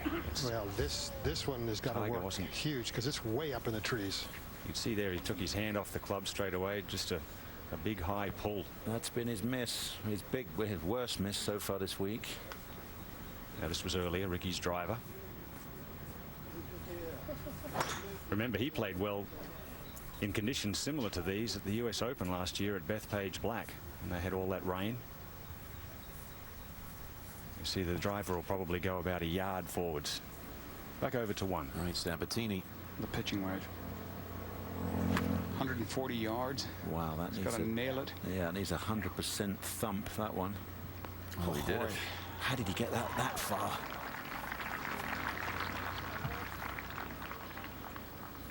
Back to 2. Dustin Johnson, also another big bomber with the 3-wood. No need for a driver for him here. Not on many holes, Peter, is there for him? He hits it so far. Look at that, he flew it down as far as Ricky Barnes' driver. Dustin's probably a 300-yard 3-wood hitter. Now, Tongchai JD from Thailand. See a lot more of this fellow the last year or so. Plays so well in Asia and Japan when he plays there. Multiple winner, and a lot of good players coming out of Asia now. Korea, China, Thailand. Getting more and more used to playing here and playing with the big boys. Really nice guy. Doesn't say much, nice and quiet, very polite. An extremely hard worker. Now Zach Johnson, boy, he holds some of these on the back 9 last week at the Colonial. Hold 5 putts for birdie on the second 9 alone from, well, 3 of them were over 20 feet. This one just under. Yeah, he held, I think, wasn't it 83 feet in 4 putts on that back 9. Yes, that's right. Just an average just over 20 feet. I just love his attitude of the speed he wants the golf ball to go into the hole. But mind you, this here, Muirfield Village, is, you've got to putt very much like Jack would putt and die them in, and, always be perfect weight. Jack believed in that. That's his style. He wanted the ball to be hanging around the hole so it would fall in from any angle. How What was your philosophy, Nick? You were an exceptionally good putter in winning your 6 major titles. Yeah, I think mine, I used to like to run it to the back of the hole. You know, when I putted my best, I had a vision of seeing the line go through the hole. So the hole I basically wanted the hole to get in its way. That's one of my lines my caddy, Dave McNeely, said. He said, just let the hole get in the way. Pick a line and run it through it. So it just frees you up. If you're not afraid of the 3-footer coming back, it's a big help. Yeah, that's the big difference as we watch Tim Clark here tidy up. Not his favourite distance, that 3.5-footer. Some players see the ball dying in and they pick a spot where it dies in. I was the opposite. I used to see a place in the back of the hole. I used to hit the back of the hole. I was a firm putter. As we go back to 1, and Brendan de Jong. He has a putt here for birdie. Not much in this one. Pretty much straight down the hill. Very fast.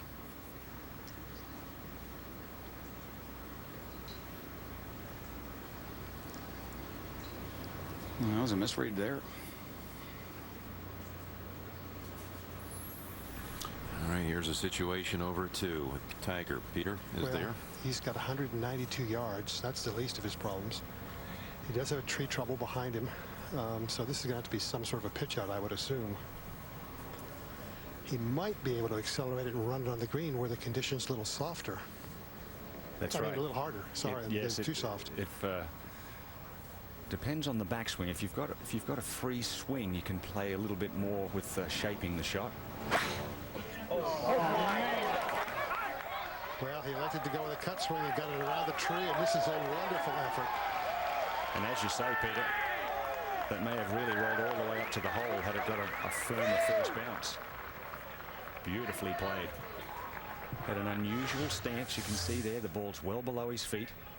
Maintains his posture so well here. Just watch this, how he maintains the posture, goes down after it, and keeps turning through, Peter. Interesting there. That tree forced him on the swing plane that I think a lot of people think is better for him anyhow. I was going to say that as well, Peter.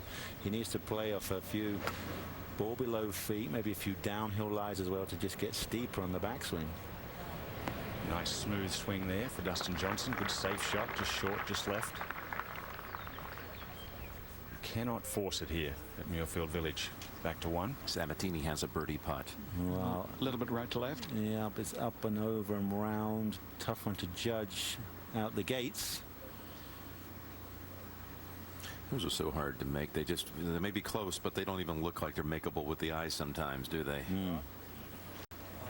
That hill to first navigate. How's it going to come off of it? Let's go back over to 2. And Ricky Barnes from the ideal position here. Just 153. Just a good solid 9 iron. Kind of stuck that one in the ground a little bit. Okay, well, that's not too bad. 20 feet short. Yes, the contact is definitely different when there's this much moisture in the surface. Back to 1. And McIlroy begin with a birdie. Oh, he got fooled there. He was right in, but almost in between the 2 slopes where it was nearly straight, but the bunker on the right, the slope just overpowered it.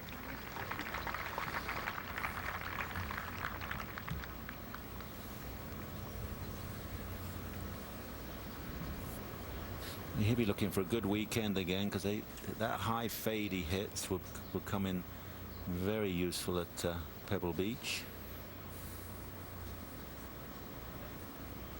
Consider him a threat there, do you, Nick? I do. I mean, I like that. I was just trying to think any players who obviously hit it a little bit higher than normal. But, you know, you look at, I mean, Jack Nicklaus won there with his high fade. Obviously, Watson's won there, he drew the ball predominantly. Tiger won in 2000. That was a high fade. So, got to believe that if they can get the golf course firm, that would be a good choice. I'm not too sure which way Tom Kite would work the ball when he won in '92. He was probably more of a lower ball flight. So the bottom line is any ball flight as long as you play great. It works. Yeah, that will work round Pebble.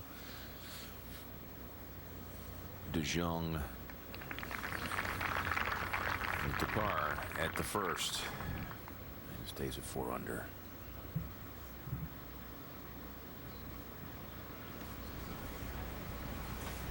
All right. right, Ian. They've got this shot length at almost 67 feet over at the second. Yes, 2 putts would be good here, Jim. Just cozy it up there.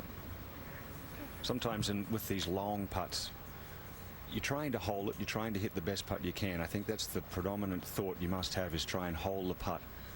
But in the back of your mind, you're also thinking, let's just get it up there somewhere where you leave a little less stressful putt for your second putt. Yeah, I agree with that, Ian. That was always my philosophy at Augusta, where you go and have a little wander, have a look at the hole and think, well, I either want this. If I'm going to miss this, I either miss it short at 6 o'clock or 3 o'clock or 9 o'clock, or go past.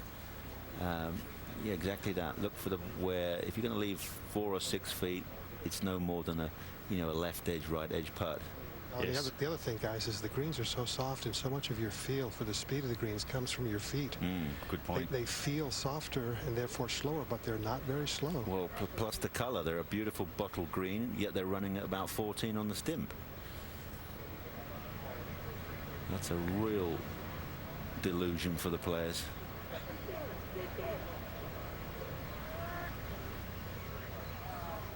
Not a bad effort there, right on line. Looks from here about 5 feet short. And Tom Lehman here, the winner last week on the Champions Tour at the Senior PGA Championship, where he beat Freddie Couples and David Frost in a 3-man playoff.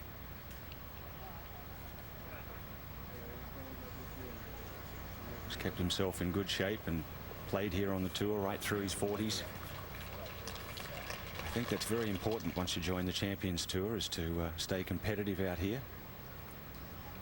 Now Dustin Johnson. Also a wonderful putter for such a big hitter.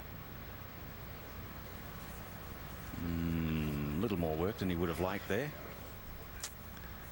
He'll mark that and get it out of the way of Tiger's putt behind him.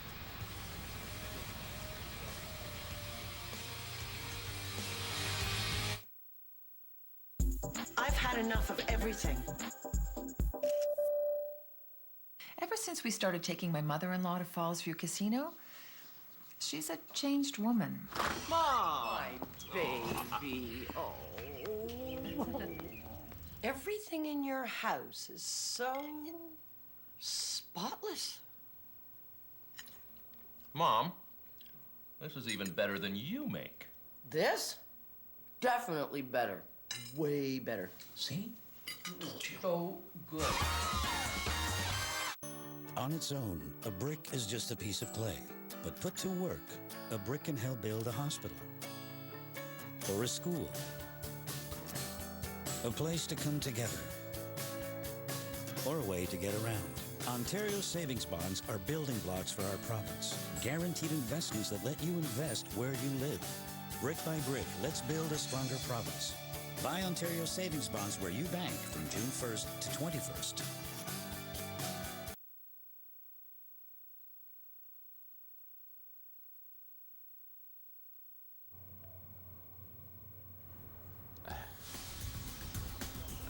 We're back here at Memorial, and the most extensive stats in golf are only on PGAtour.com, with new categories such as clubhead speed, ball speed, longest hole out.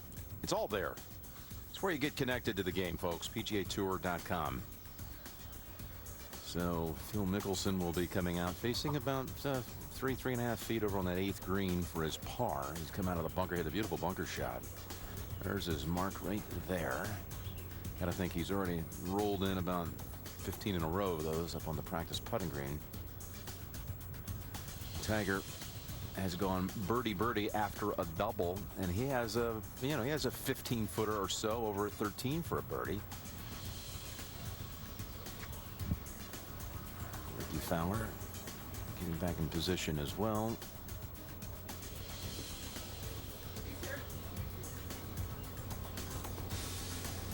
So Bones and Phil not ready to step in. Sink's already holed out. He's playing with Phil. He made his 2 at the 8th. Zach Johnson.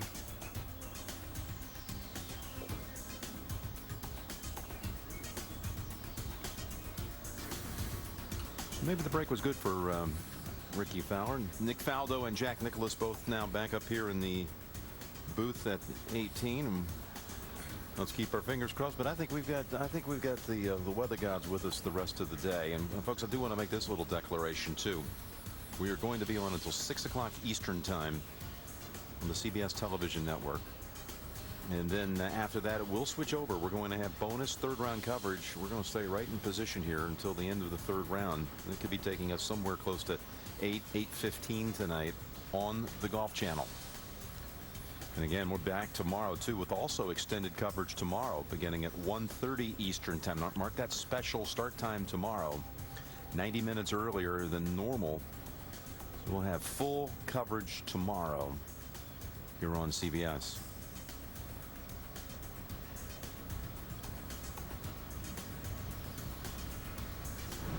What we're talking about tomorrow. Mr. Nicklaus will be waiting by that 18th green for one of the handshakes you can only dream of when you start learning how to play this game, to walk off the 18th at Muirfield Village and have Jack Nicklaus salute and congratulate you on a victory. Phil Mickelson wants that feeling. He has never won here before. He loves this course. He expressed that openly to you, Jack, this week, and he really would like to win this one to add it to his resume.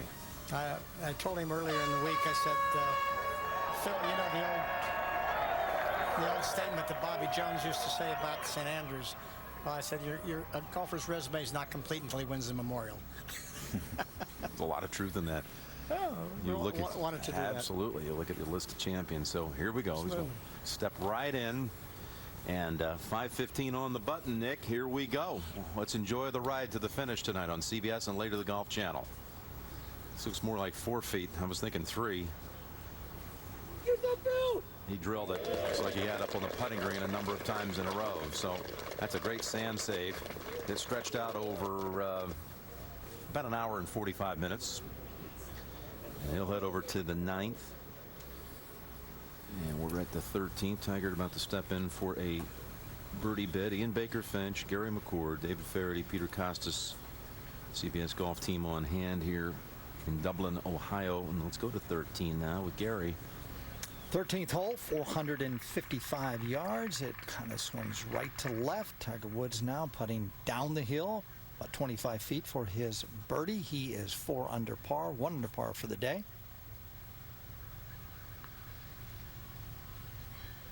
You see, he just nudged them. Look at the speed. It is just amazing the amount of rain we've had and how good these greens are and how fast they still are. The guys told me on Tuesday and Wednesday, he said the speed was up to 14 and a half on a stent meter, which is linoleum. And they haven't lost a whole lot, and we've had, I'm guessing, 3 inches of rain since then, maybe 2. And now we'll go to the 7th hole. We've got 563, par 5. And Ricky's got a long iron. I'm assuming it's a layup. Yeah, I kind of halfway expected him to take a leap at this, 262 to the front. But deciding to be older and wiser. Must have learned that from you.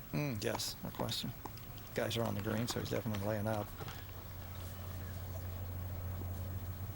Perfect position right there.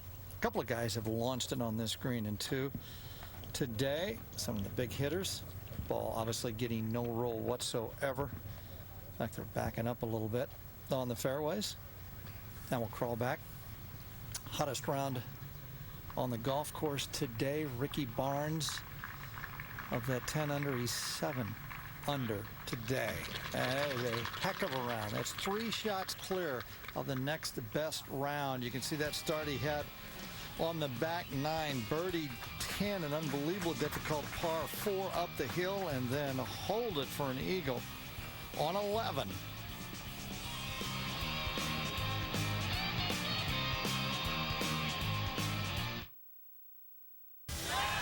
Here we go. Yeah. It's showtime. Oh, yeah. Ian Poulter defeats Paul Casey.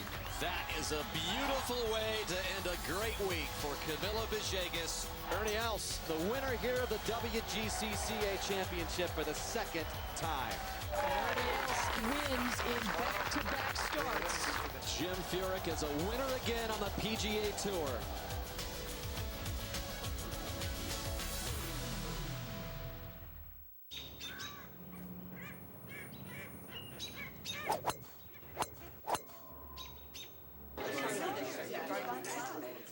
Sure, you play to win.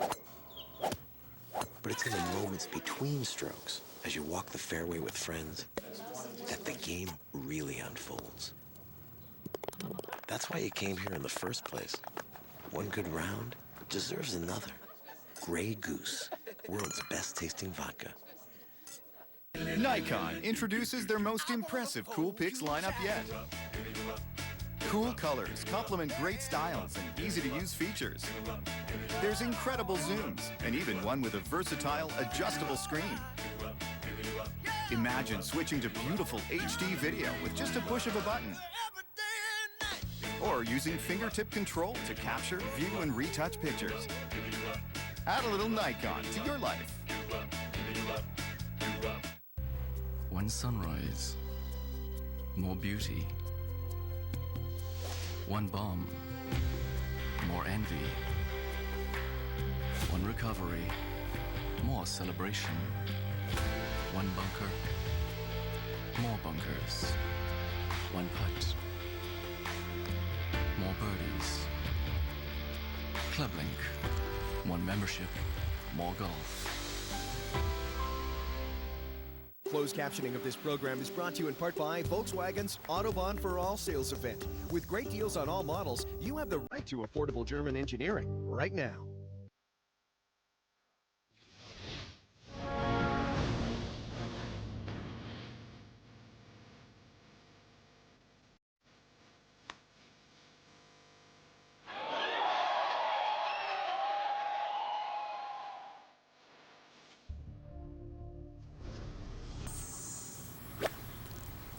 Justin Rose. 102 yards of the sand wedge. Spin may be a problem here. Oh, yeah. With these shots. Just didn't fly it far enough. That hole today cut back on the right portion of this green, back right. A little shelf back there. You got it up on top. And let's go to 14. And Tiger Woods is taking an iron from the tee here. Tees up today a little bit. Hole playing about 320. Just down the right side of the fairway. Peter, we've already seen 7 players go for the green today, 3 of them actually on the surface. So an interesting hole, the short par 4 14, as we head back over to the 7th. It's from 85 yards. Ricky Fowler driving that one in low. Ooh. Oh, and a little unlucky there, maybe. That was. It might have hit just on the collar. That thing should have just jumped back at him a little bit. Looks like it's got a lump of mud on it, even from here. Yeah, let's go to 14. And Peter, an interesting play here for Ricky Barnes, also with the iron. Well, you know, had he been playing on through and not had this delay, I think he might have been a little bit more aggressive, but it's a smart play for now. I think it's smart too, but the bigger hitters like Dustin Johnson, I'll be surprised if he lays it up. So we go back to the par 5. 10th Throwback now. 78 yards. Just a sand wedge. Oh boy, he stuck that, speared that into the dirt. Looked like he feigned an impact, didn't it, David? He just kind of quit on it, and he threw a big old wheelbarrow there at him. And look at that, so you can start a lawn with that divot. Nice lawn too. Let's go to 14. Wow. He's going with the driver, having a crack at it. And this is on a wonderful line. Just left of the hole. This will carry it, won't it? Oh, wow. Well, the closest I've seen is 8 feet. Martin Laird hit it to 8 feet earlier. And Dustin Johnson's got an eagle putt at the 14th. A wonderful short par 4 today, playing 1 tee up as Peter Costas is out there. We'll head over to the last of the front 9. Yeah, and Mickelson 2 under on this side. Yeah, players just looking to pop it on top of the hill, 260 yards. Hang on. A little skittish about this one. He did hang on. That's it with these soft conditions. You must hit the fairway today. I mean, the whole location is on 6, right on the front 4 from the right edge, with no safety net. We're back at 14 after that thunderous tee shot by Dustin Johnson, who needs to make something happen. He's even on the day. And Tiger now starting to simmer with birdies at 11 and 12. Well, Tiger now has 114 left. Downwind, would like to hit it probably about 118, maybe even 120.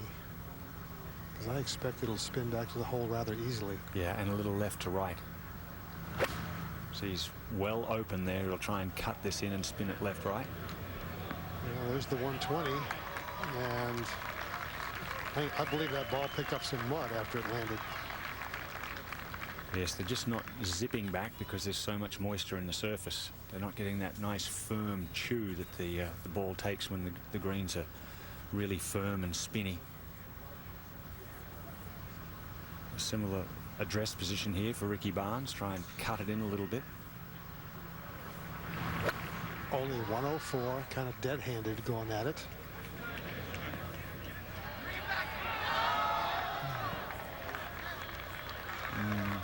They won't be happy with those two from that distance. They would be expecting to be inside the 10 feet mark with an easier birdie attempt. Back to 7. Justin Rose way down there, holds way up here. Up the hill and over the shoulder. The grandmother's house we go. Oh, goodness, I thought he hold that. We have seen some bombs hold this week. And let's go to 9. Coming in on Mickelson after. I mean, Phil's got to like this one, Jim. You know, it's hardly call it front right hole location, but you can just, you know, give himself 2 yards, little tiny draw, take a little bit of spin off, and jeepers, like a yard to play with that shot. Hit the guardrail right off the fringe. Back over to 7. Kind of the same theme here, David. Up the hill and then back down the hill. And Tim Petrovic, he may have to smooch with the fringe here on the right as well, which makes it more complicated. That part of the green will be a little wetter. Good effort. Got about 4 or 5 feet left. Justin Rose and that gentleman right there, they're tied at 11 under par, 2 shots back of Ricky Fowler for the week. 10 birdies, 2 eagles, 1 bogey. That was the first day. 29 pars. So the youngster who just saw this golf course starting on Tuesday has learned real quick. You can see Phoenix Open. Just about won the Fries in October last year, got in a playoff and lost that, and came back to Phoenix and had a really good look at a win there and got really close. And he's been good this year. When he's good, he's good. When he's bad, he keeps missing the cuts, but he hasn't been putting too well. He's ranked way too high with the putter for a guy that can really roll it. And this week he's been really rolling it. I expected that to go a little right. I got to be honest, so did I. I think he's got the hang of the greens. I mean, when you shoot 131 in this golf course, 65, 66, you got the hang of the greens. Looking vaguely Smurf-like. Yes.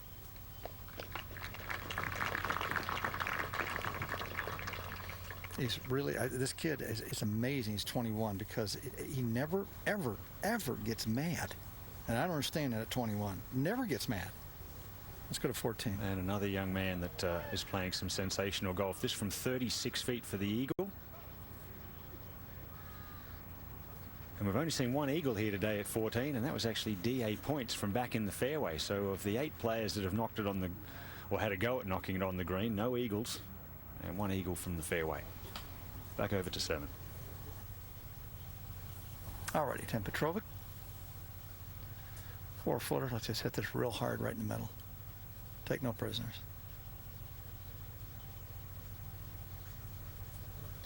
That's an interesting angle. You see how far his right finger was wrapped down that shaft. Is that the over 40s finger? No, the over 40 is a straight finger down the shaft. He had kind of a back end lock on it, but it was way down there. So it's a semi 40. Elderly, 35 to 39. Justin knocked that one right in the back. Really good at that distance. You can see just kind of these guys, nothing really going on here in this last group. We got to get something going here, get them all fired up. All right, I got a feeling on this putter. on this putt. I got a feeling. Well, Gary, I got a feeling. It's downhill again, similar to the same length and style of putt as he had at 13. Pretty quick. Should move a little bit to the right. Come on. Wow, it didn't. He had read it that way. Peter, his speed is a little off today, isn't it? It's a little slow as we head over to 9. Mickelson for birdie. I assume it's just far enough away, yes, to have freedom of the backstroke.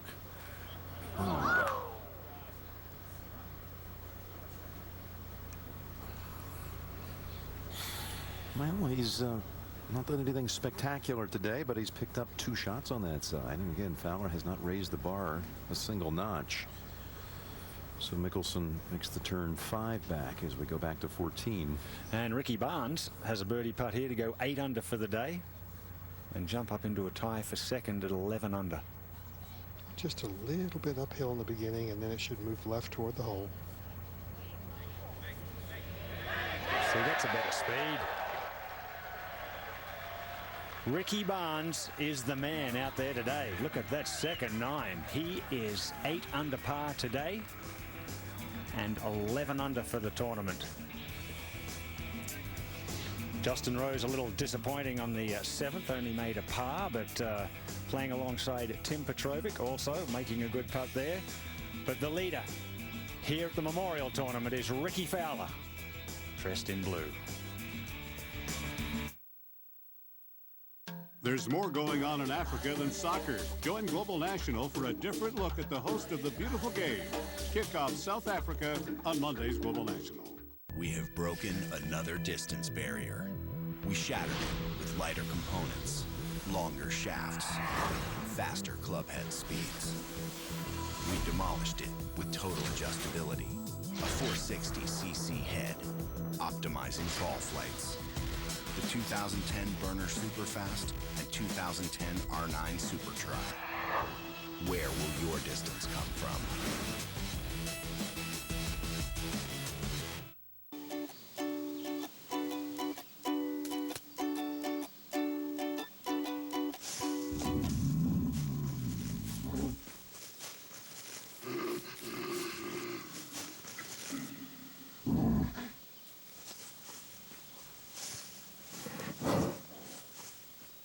Stay cool with McDonald's Dollar Drink Days. Any soft drink, any size, just $1 all summer. You want to write your own rules. Instill your own values. Explore your own talents. Choose your own surroundings. And celebrate your own victories, don't you? Well, it'll be a lot easier if you have your own Freedom 55 Financial Security Advisor to help point you in the right direction. Freedom 55 Financial. Create your own tomorrows. Wherever the game takes you, Transitions is your best playing partner. Transitions lenses adapt to changing light to help you stay comfortable and in the zone in all light conditions, both on and off the course. Kenny Perry and Trevor Immelman have made Transitions part of their game. Ask your eye care professional today which Transitions lenses are right for you. And we're back at Muirfield Village Golf Club, the Memorial Tournament presented by Morgan Stanley. Jack Nicklaus, his tournament, his course, and he's with us, which we're always so pleased to have you watch it unfold right here from the 18th Towers. Makes it one of my favorite weeks of the whole year, Jack. Well, thanks, Jim. I enjoy it too. Always enjoy coming up here and being with you guys and watching some good golf. You know, it's the best place to watch it from.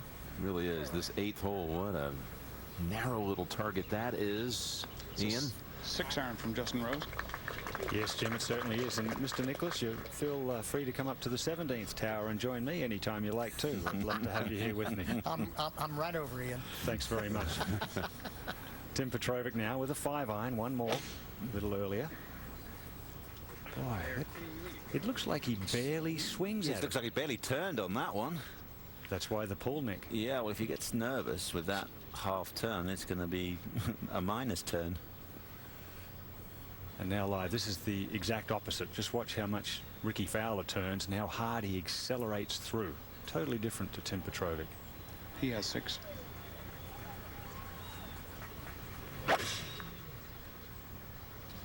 Almost looks like a different game when you compare those two swings.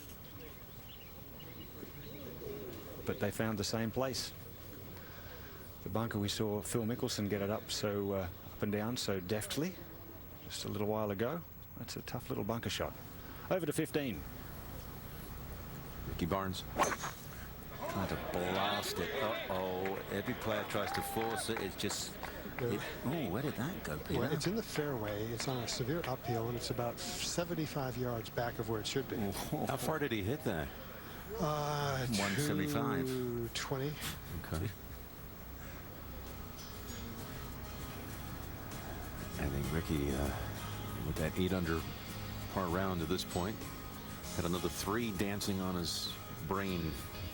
They're trying to force it up that hill. It's a difficult tee shot. There's absolutely no give in that fairway. Rory McIlroy at -7 with Sean O'Hare, and another good week for Jeff Overton. And now it's Tiger's turn at the 15th. Hey, look at this. The average drives this up the 15th is only 260 yards. That gives you some idea. And the longest out there, actually Aaron Badley got it 287. So that gives you some idea. It's uphill. I don't know what that's good. 7 degrees. Tiger stepped out. I don't think he liked his alignment. Got back in, reset. We have a 12. Anytime we see a 12 from Tiger, usually means good result. It's in the fairway, but it's a long way back. Why does this one play so long, Jack, up that hill? I'm sorry, Why does that one play so long up that hill? I don't know. You know, it's a hole that's just plays long. They play into the face, and of course we moved the tee back about, I don't know, 3 years ago, and that made a big difference. That'll be in our compound. And if not careful, that might be gone. That might be OB. Remember earlier, Tiger Woods hit it out of bounds here on the 10th tee today. Tiger hit it right out of bounds. Phil looks like he's left out of bounds. Wow. Boy, he's been driving it so well. All of a sudden, foul ball down the left field line. The Memorial Tournament on CBS continues. 3rd round coverage in a moment. I'm thinking all the time. I'm thinking a good drive puts me inside 100 yards. Hitting a hard 8 or feathering a 7. Thinking about whether to draw it or hitting a high fade. I'm thinking about being aggressive. The green, picking a spot. Keeping it under the wind. I'm thinking all the time. And when I'm in the moment. When I absolutely need to make a shot. There's one thing I don't have to think about. My golf ball. I trust it that much. Pro V1 and Pro V1X, the most trusted ball in golf. Take your photography further with the Nikon D90, offering HD video with sound. With outstanding image quality, it exceeds the demands of passionate photographers. It's everything you expect from Nikon. I know what you're thinking. Looks hearty. That's because it is. After all, it's called the Big Breakfast. And the middle name. Huh, like there's room for that. In Niagara Falls, the only thing they take more seriously than their golf is their fun.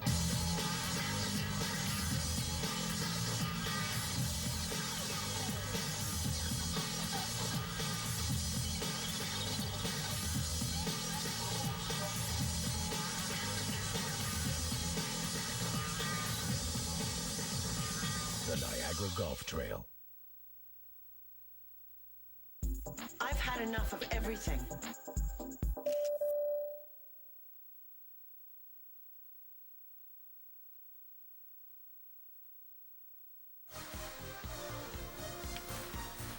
The Memorial Tournament presented by Morgan Stanley is sponsored by CDW, the official technology partner of the PGA Tour. Titleist, the most trusted ball in golf. Find out which Titleist is best for your game at Titleist.com. And by Morgan Stanley. Phil drove it so far left, you could only hope. It looked like it was going to be in the forest. Hope for a little room service or some sort of like unique catering or something to kick that ball back out into play. And he's just fine there, Jack. He's just fine. He's not going to have any problem, I don't think, at all there. Really? Looks blocked to me. Over to the 8th. And Ricky Fowler from a good lie. Yeah, and just a little bit on the upslope there. Beautifully played, just about 2.5 feet away, David. Yeah. Lovely shot. And Now- earlier, you know, Petrovic, it looked like a similar shot, but this was a little bit on the downslope, and what a different challenge. Actually played a pretty good shot to get it to about 10 or 12 feet. Yeah, he did. Now let's take a look at Ricky Fowler's shot here. Once again, as David told us, the ball had rolled in, so it's slightly on the upslope, and the club face stays open, way open. See how that's the way to play it. Those of you waiting at home and wondering how they get it out of the bunkers so well, see how open the face is. Even all the way through here, the face stays open. And that's the key. Just slide underneath it, like taking an egg out of a frying pan with the egg flip. Just flip underneath it. Is that in the kitchen or out the kitchen? Either way. Oh, Rosie. Oh, again. He has just badgered the cup from all over the place. Excellent speed there for Justin Rose as we're taking a look there at Mickelson's ball. Didn't you think that was like Roger over and out with that tee shot? I certainly did. I certainly did. Back to 8 now. Petrovic for par.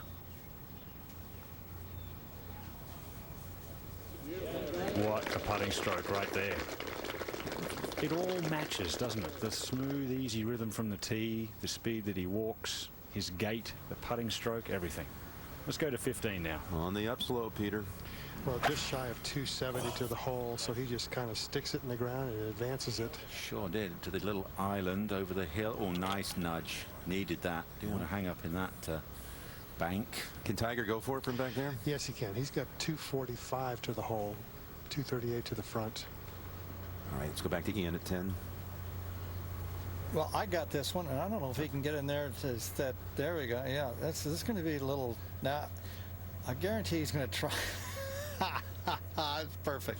Keep your eye on the ball, ladies and gentlemen, at all times. Never, ever take your eye off the ball in golf. Okay, he's going to figure out. He's going to try to figure out how to hit this on the green.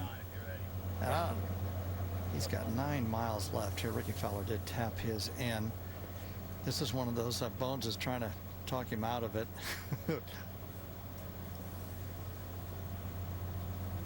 He's got 201 yards to go, staring a tree right in the face. He gave it a whack. Where is it? Okay, all right. He got it caught up there in some stuff, but he gave it a go. He's going to have fine tar all over his nose, but he'll get that cleaned up.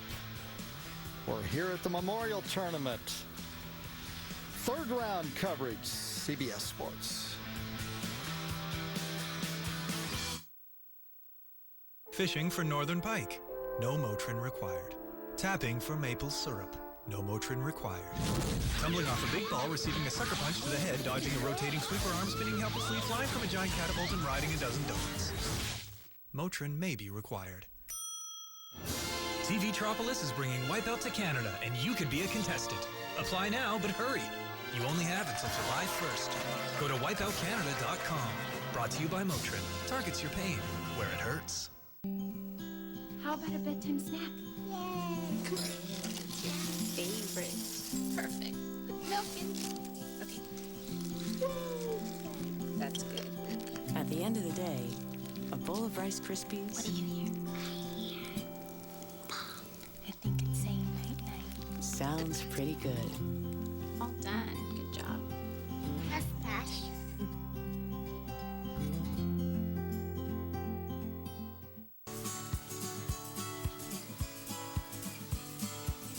I like your messy hair. I like the clothes you wear. I like the way you sing. And when you dance with me, you always make me.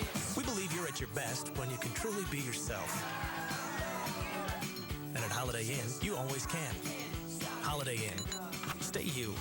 And now stay and save up to 15% off Air Canada flights. Plus get bonus airplane miles. What is iPad? iPad is thin. iPad is beautiful. iPad goes anywhere and lasts all day. There's no right way or wrong way. It's crazy powerful. It's magical. You already know how to use it. It's 200,000 apps and counting. All the world's websites in your hands. It's more video, photos, and music than you could enjoy in a lifetime. It's already a revolution, and it's only just begun. Have you heard? You can follow Global on Twitter. Click on the link at globaltv.com to get the latest insider info and gossip on your favorite Global shows and stars.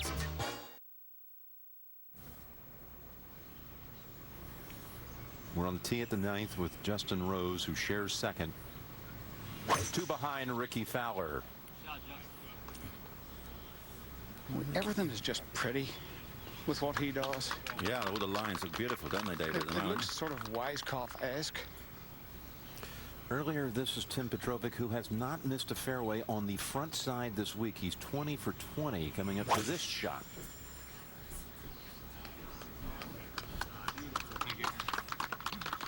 And stays perfect. 21 of 21 fairways. That's impressive. Oh, going with driver, trying to get it down over the hill. And yes, I guess with the follow through, picks the tee peg up. Actually kind of just chopped that one up, just necked it up into the air. And let's go back over to the 10th. Gary. Yeah, you gotta love this, don't you? Hit it 340 off the tee and then hits it in the forest over there, comes back out, tries to hit it, is facing the tree. You know he's going to make par. It's Phil Mickelson. You know he's going to make par.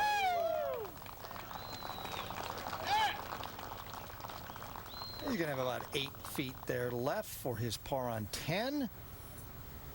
Let's go to 15. Third shot, Ricky Barnes. From just 90 yards, a knockdown pitching wedge. Is it coming back? It is. It's going to be perfect. Come over the hill. Break down the hill. Oh, my goodness. Keep coming. Hold one at 11. Wow, look at this. To go to 9 under on the day. His average from pitching from 100 yards pretty good. It's about a foot for 2 shots. This was earlier. Tiger taking a rip at it in 2. With a 3-wood from 245, and he put this on a wonderful line just left of the hole. Amazing. No. If it hangs up there, well, very playable, but just fast. He expected a better result than that one. He just would needed 2 yards of fade, and that would have fed onto the green. Fowler. Nothing happening so far. How do you prefer your Ricky, folks? Do you prefer an IE in Fowler or a Y in Barnes? It'll be a little Ricky final pairing tomorrow. The MetLife shot of the day. Here we go. And there are a couple of candidates, but I think this is going to be the one. Ricky Barnes at the 11th. Yeah, just to outdo what he did on 15. With an eagle. And the MetLife shot of the day. He's got a virtual tap-in birdie coming up at 15, too. As we return to the 9th, and Petrovic. 148 yards and an 8-iron, which is a lot of club, but you definitely... Oh, boy, that sounded a little splattery again. It's a scary hole location, isn't it, David? Yes, it is. You know, it's interesting. We've been watching some of these shots. You've said he hasn't turned a few times. Yeah. And you kind of laid the sod over it. He's faring the best, though, out of this last group. He's a couple under. Well, Rose is 1 under. Fowler's even for the day. Rhythm or tempo is the glue that sticks it all together, and he's got the smoothest tempos out there right now. Over to 10. A Mickelson par, ladies and gentlemen. What do you think? It out of bounds, basically, over in our compound. Squirrel threw it back in. Head in a tree. Hit a fat 6-iron. Because he couldn't see the ball. Wedged it to here. Continue the story, Phil. No. Oh, that would have been a great one, though, wouldn't it? Phil's going to get a bogey here. If he can knock that one in, 2 under par going in this hole. Looks like he's going to limp off at 1 under. And let's go see this eagle flop here. Got to land it just on the corner of the green. I think there's a ridge there heading down to the hole location. I wonder if he has thoughts of 11 last year over the green. Hold it out for an eagle. A similar type shot. That will get there. Ooh. Just about. Very good. All right, that cut to go to 2 under for the day. Over at 9, it's Rose. And he's got 9 iron. He knows a fat 8 iron will get him flag high. Oh boy. And the farther right you go, What the happened? farther the carry, that's 9 iron. Oh, he's been boy. perfect. Every shot's been perfect. And then soon you're under pressure, blocks one. All right. So now Fowler. Oh, that was... That's a 9 iron also. Yeah, a safe one. Only 123 yards. Just took something off. And what a beautiful shot. Yeah, maybe ready to get on the board. Good action there, Jack. That was a nice swing. He's got a good pair of hands, isn't he, Jack? He's very quick. No question about that. Over to 10. For the bogey. Got a par 5 coming up, though. We're going to warm that driver up, I'll guarantee, on the next hole. Make a bogey. Let's hit a 340 right down the middle again. Hit an iron on the green. Make an eagle. Make up for that. Yeah. He's going to hit a 2 iron. And then he's going to hit a 3 wood on.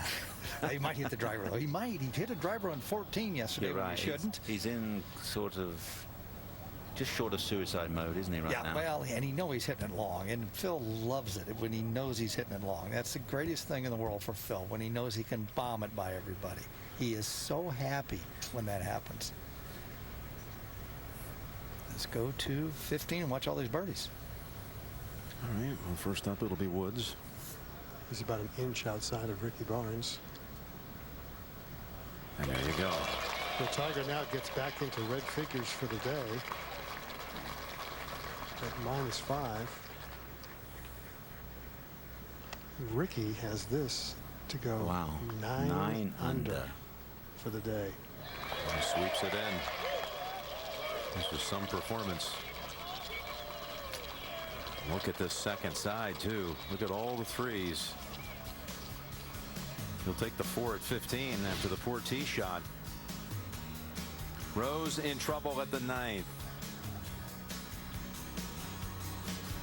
Petro Golf, as he calls it, has led him to a third place performance so far. Fowler's got second right now. He's only 1 back. Ricky still holding on to it, but it's down to 1.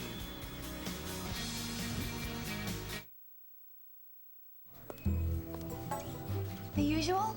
Yes, please. Anything else? When you're trying to manage your weight, tempting treats can be, well, tempting. No thanks. I'm good. New Special K Fruit Crisps are crispy and flaky with a delicious fruit filling. At 100 calories for both, they're a new way Special K helps you manage your weight. Now being good is a cinch. With new Special K Fruit Crisps. Chicken Thursday.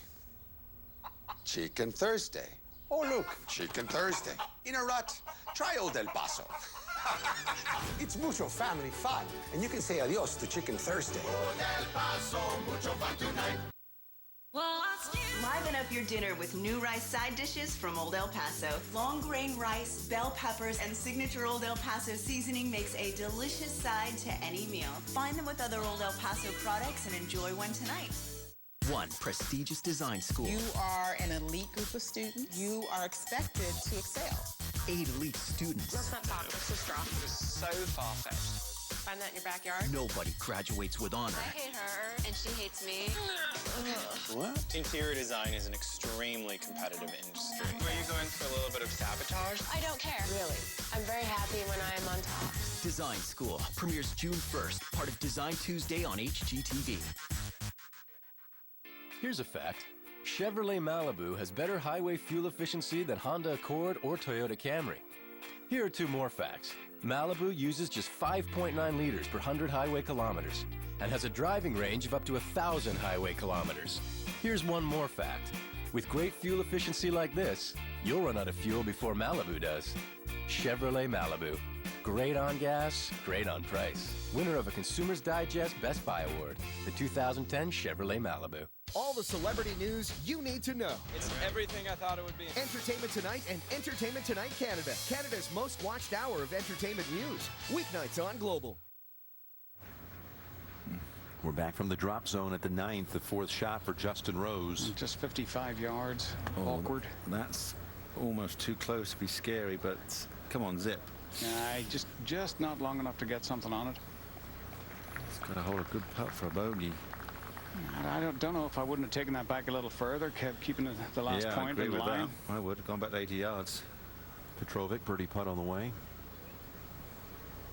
And I'm going to remind everyone that we will be at the top of the hour here, exiting on CBS, and again returning tomorrow at 1:30. Mark the special time, but we're going to continue tonight on Golf Channel. We're going to immediately switch over. Let's go to the tee at 11. And Phil with the driver. Told you. You got it right, Gary. That's the first for the week. And he's liking the look of it. That is way down. Way down. Oh, beautiful shot. Oh, a little bit of heat under the collar there after the bogey at 10. Let's go over to 16, Gary. Oh, he loves to do that. He just loves to do that. 179. Ricky's got himself an 8-iron, and this should be, with the wind conditions, absolutely perfect yardage. Yeah, meat. By the way, his low round of the year so far, and he's had a great year, 66. So he has got that thumped. Come on, Ricky, get in there. Get a couple more. Get them all. Well, he's looking up and down, Peter, looking up and down the flag. Oh, right at it.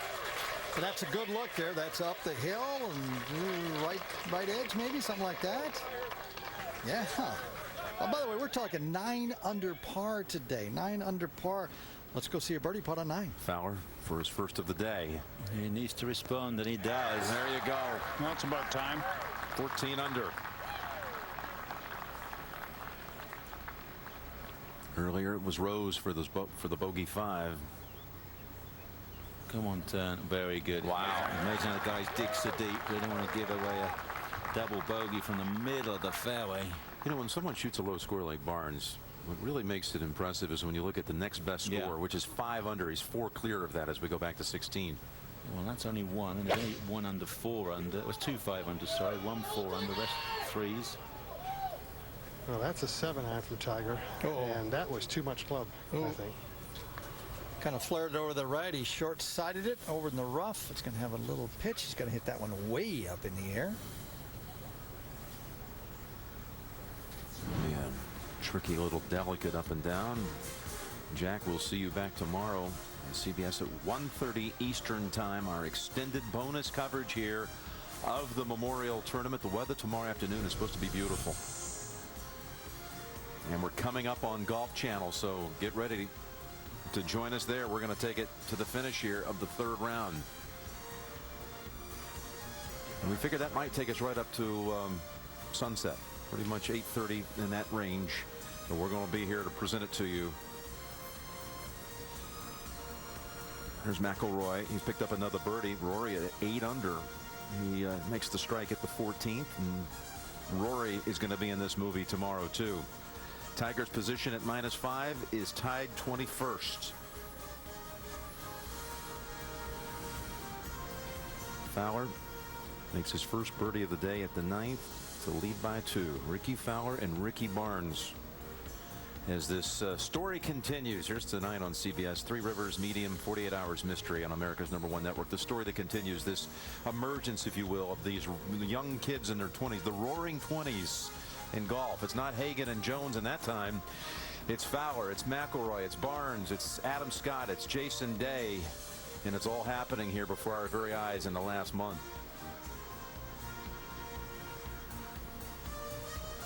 Thanks for being with us today, friends. Jack, we'll see you tomorrow on CBS. Okay, Jim. We're going to be coming back here in just a moment, folks, on Golf Channel. Again, stay with us. We'll see you at 1:30 tomorrow on the Eye on CBS. And until then, for Nick Faldo and all the crew, Jim Nantz saying so long from your field village and the Memorial Tournament.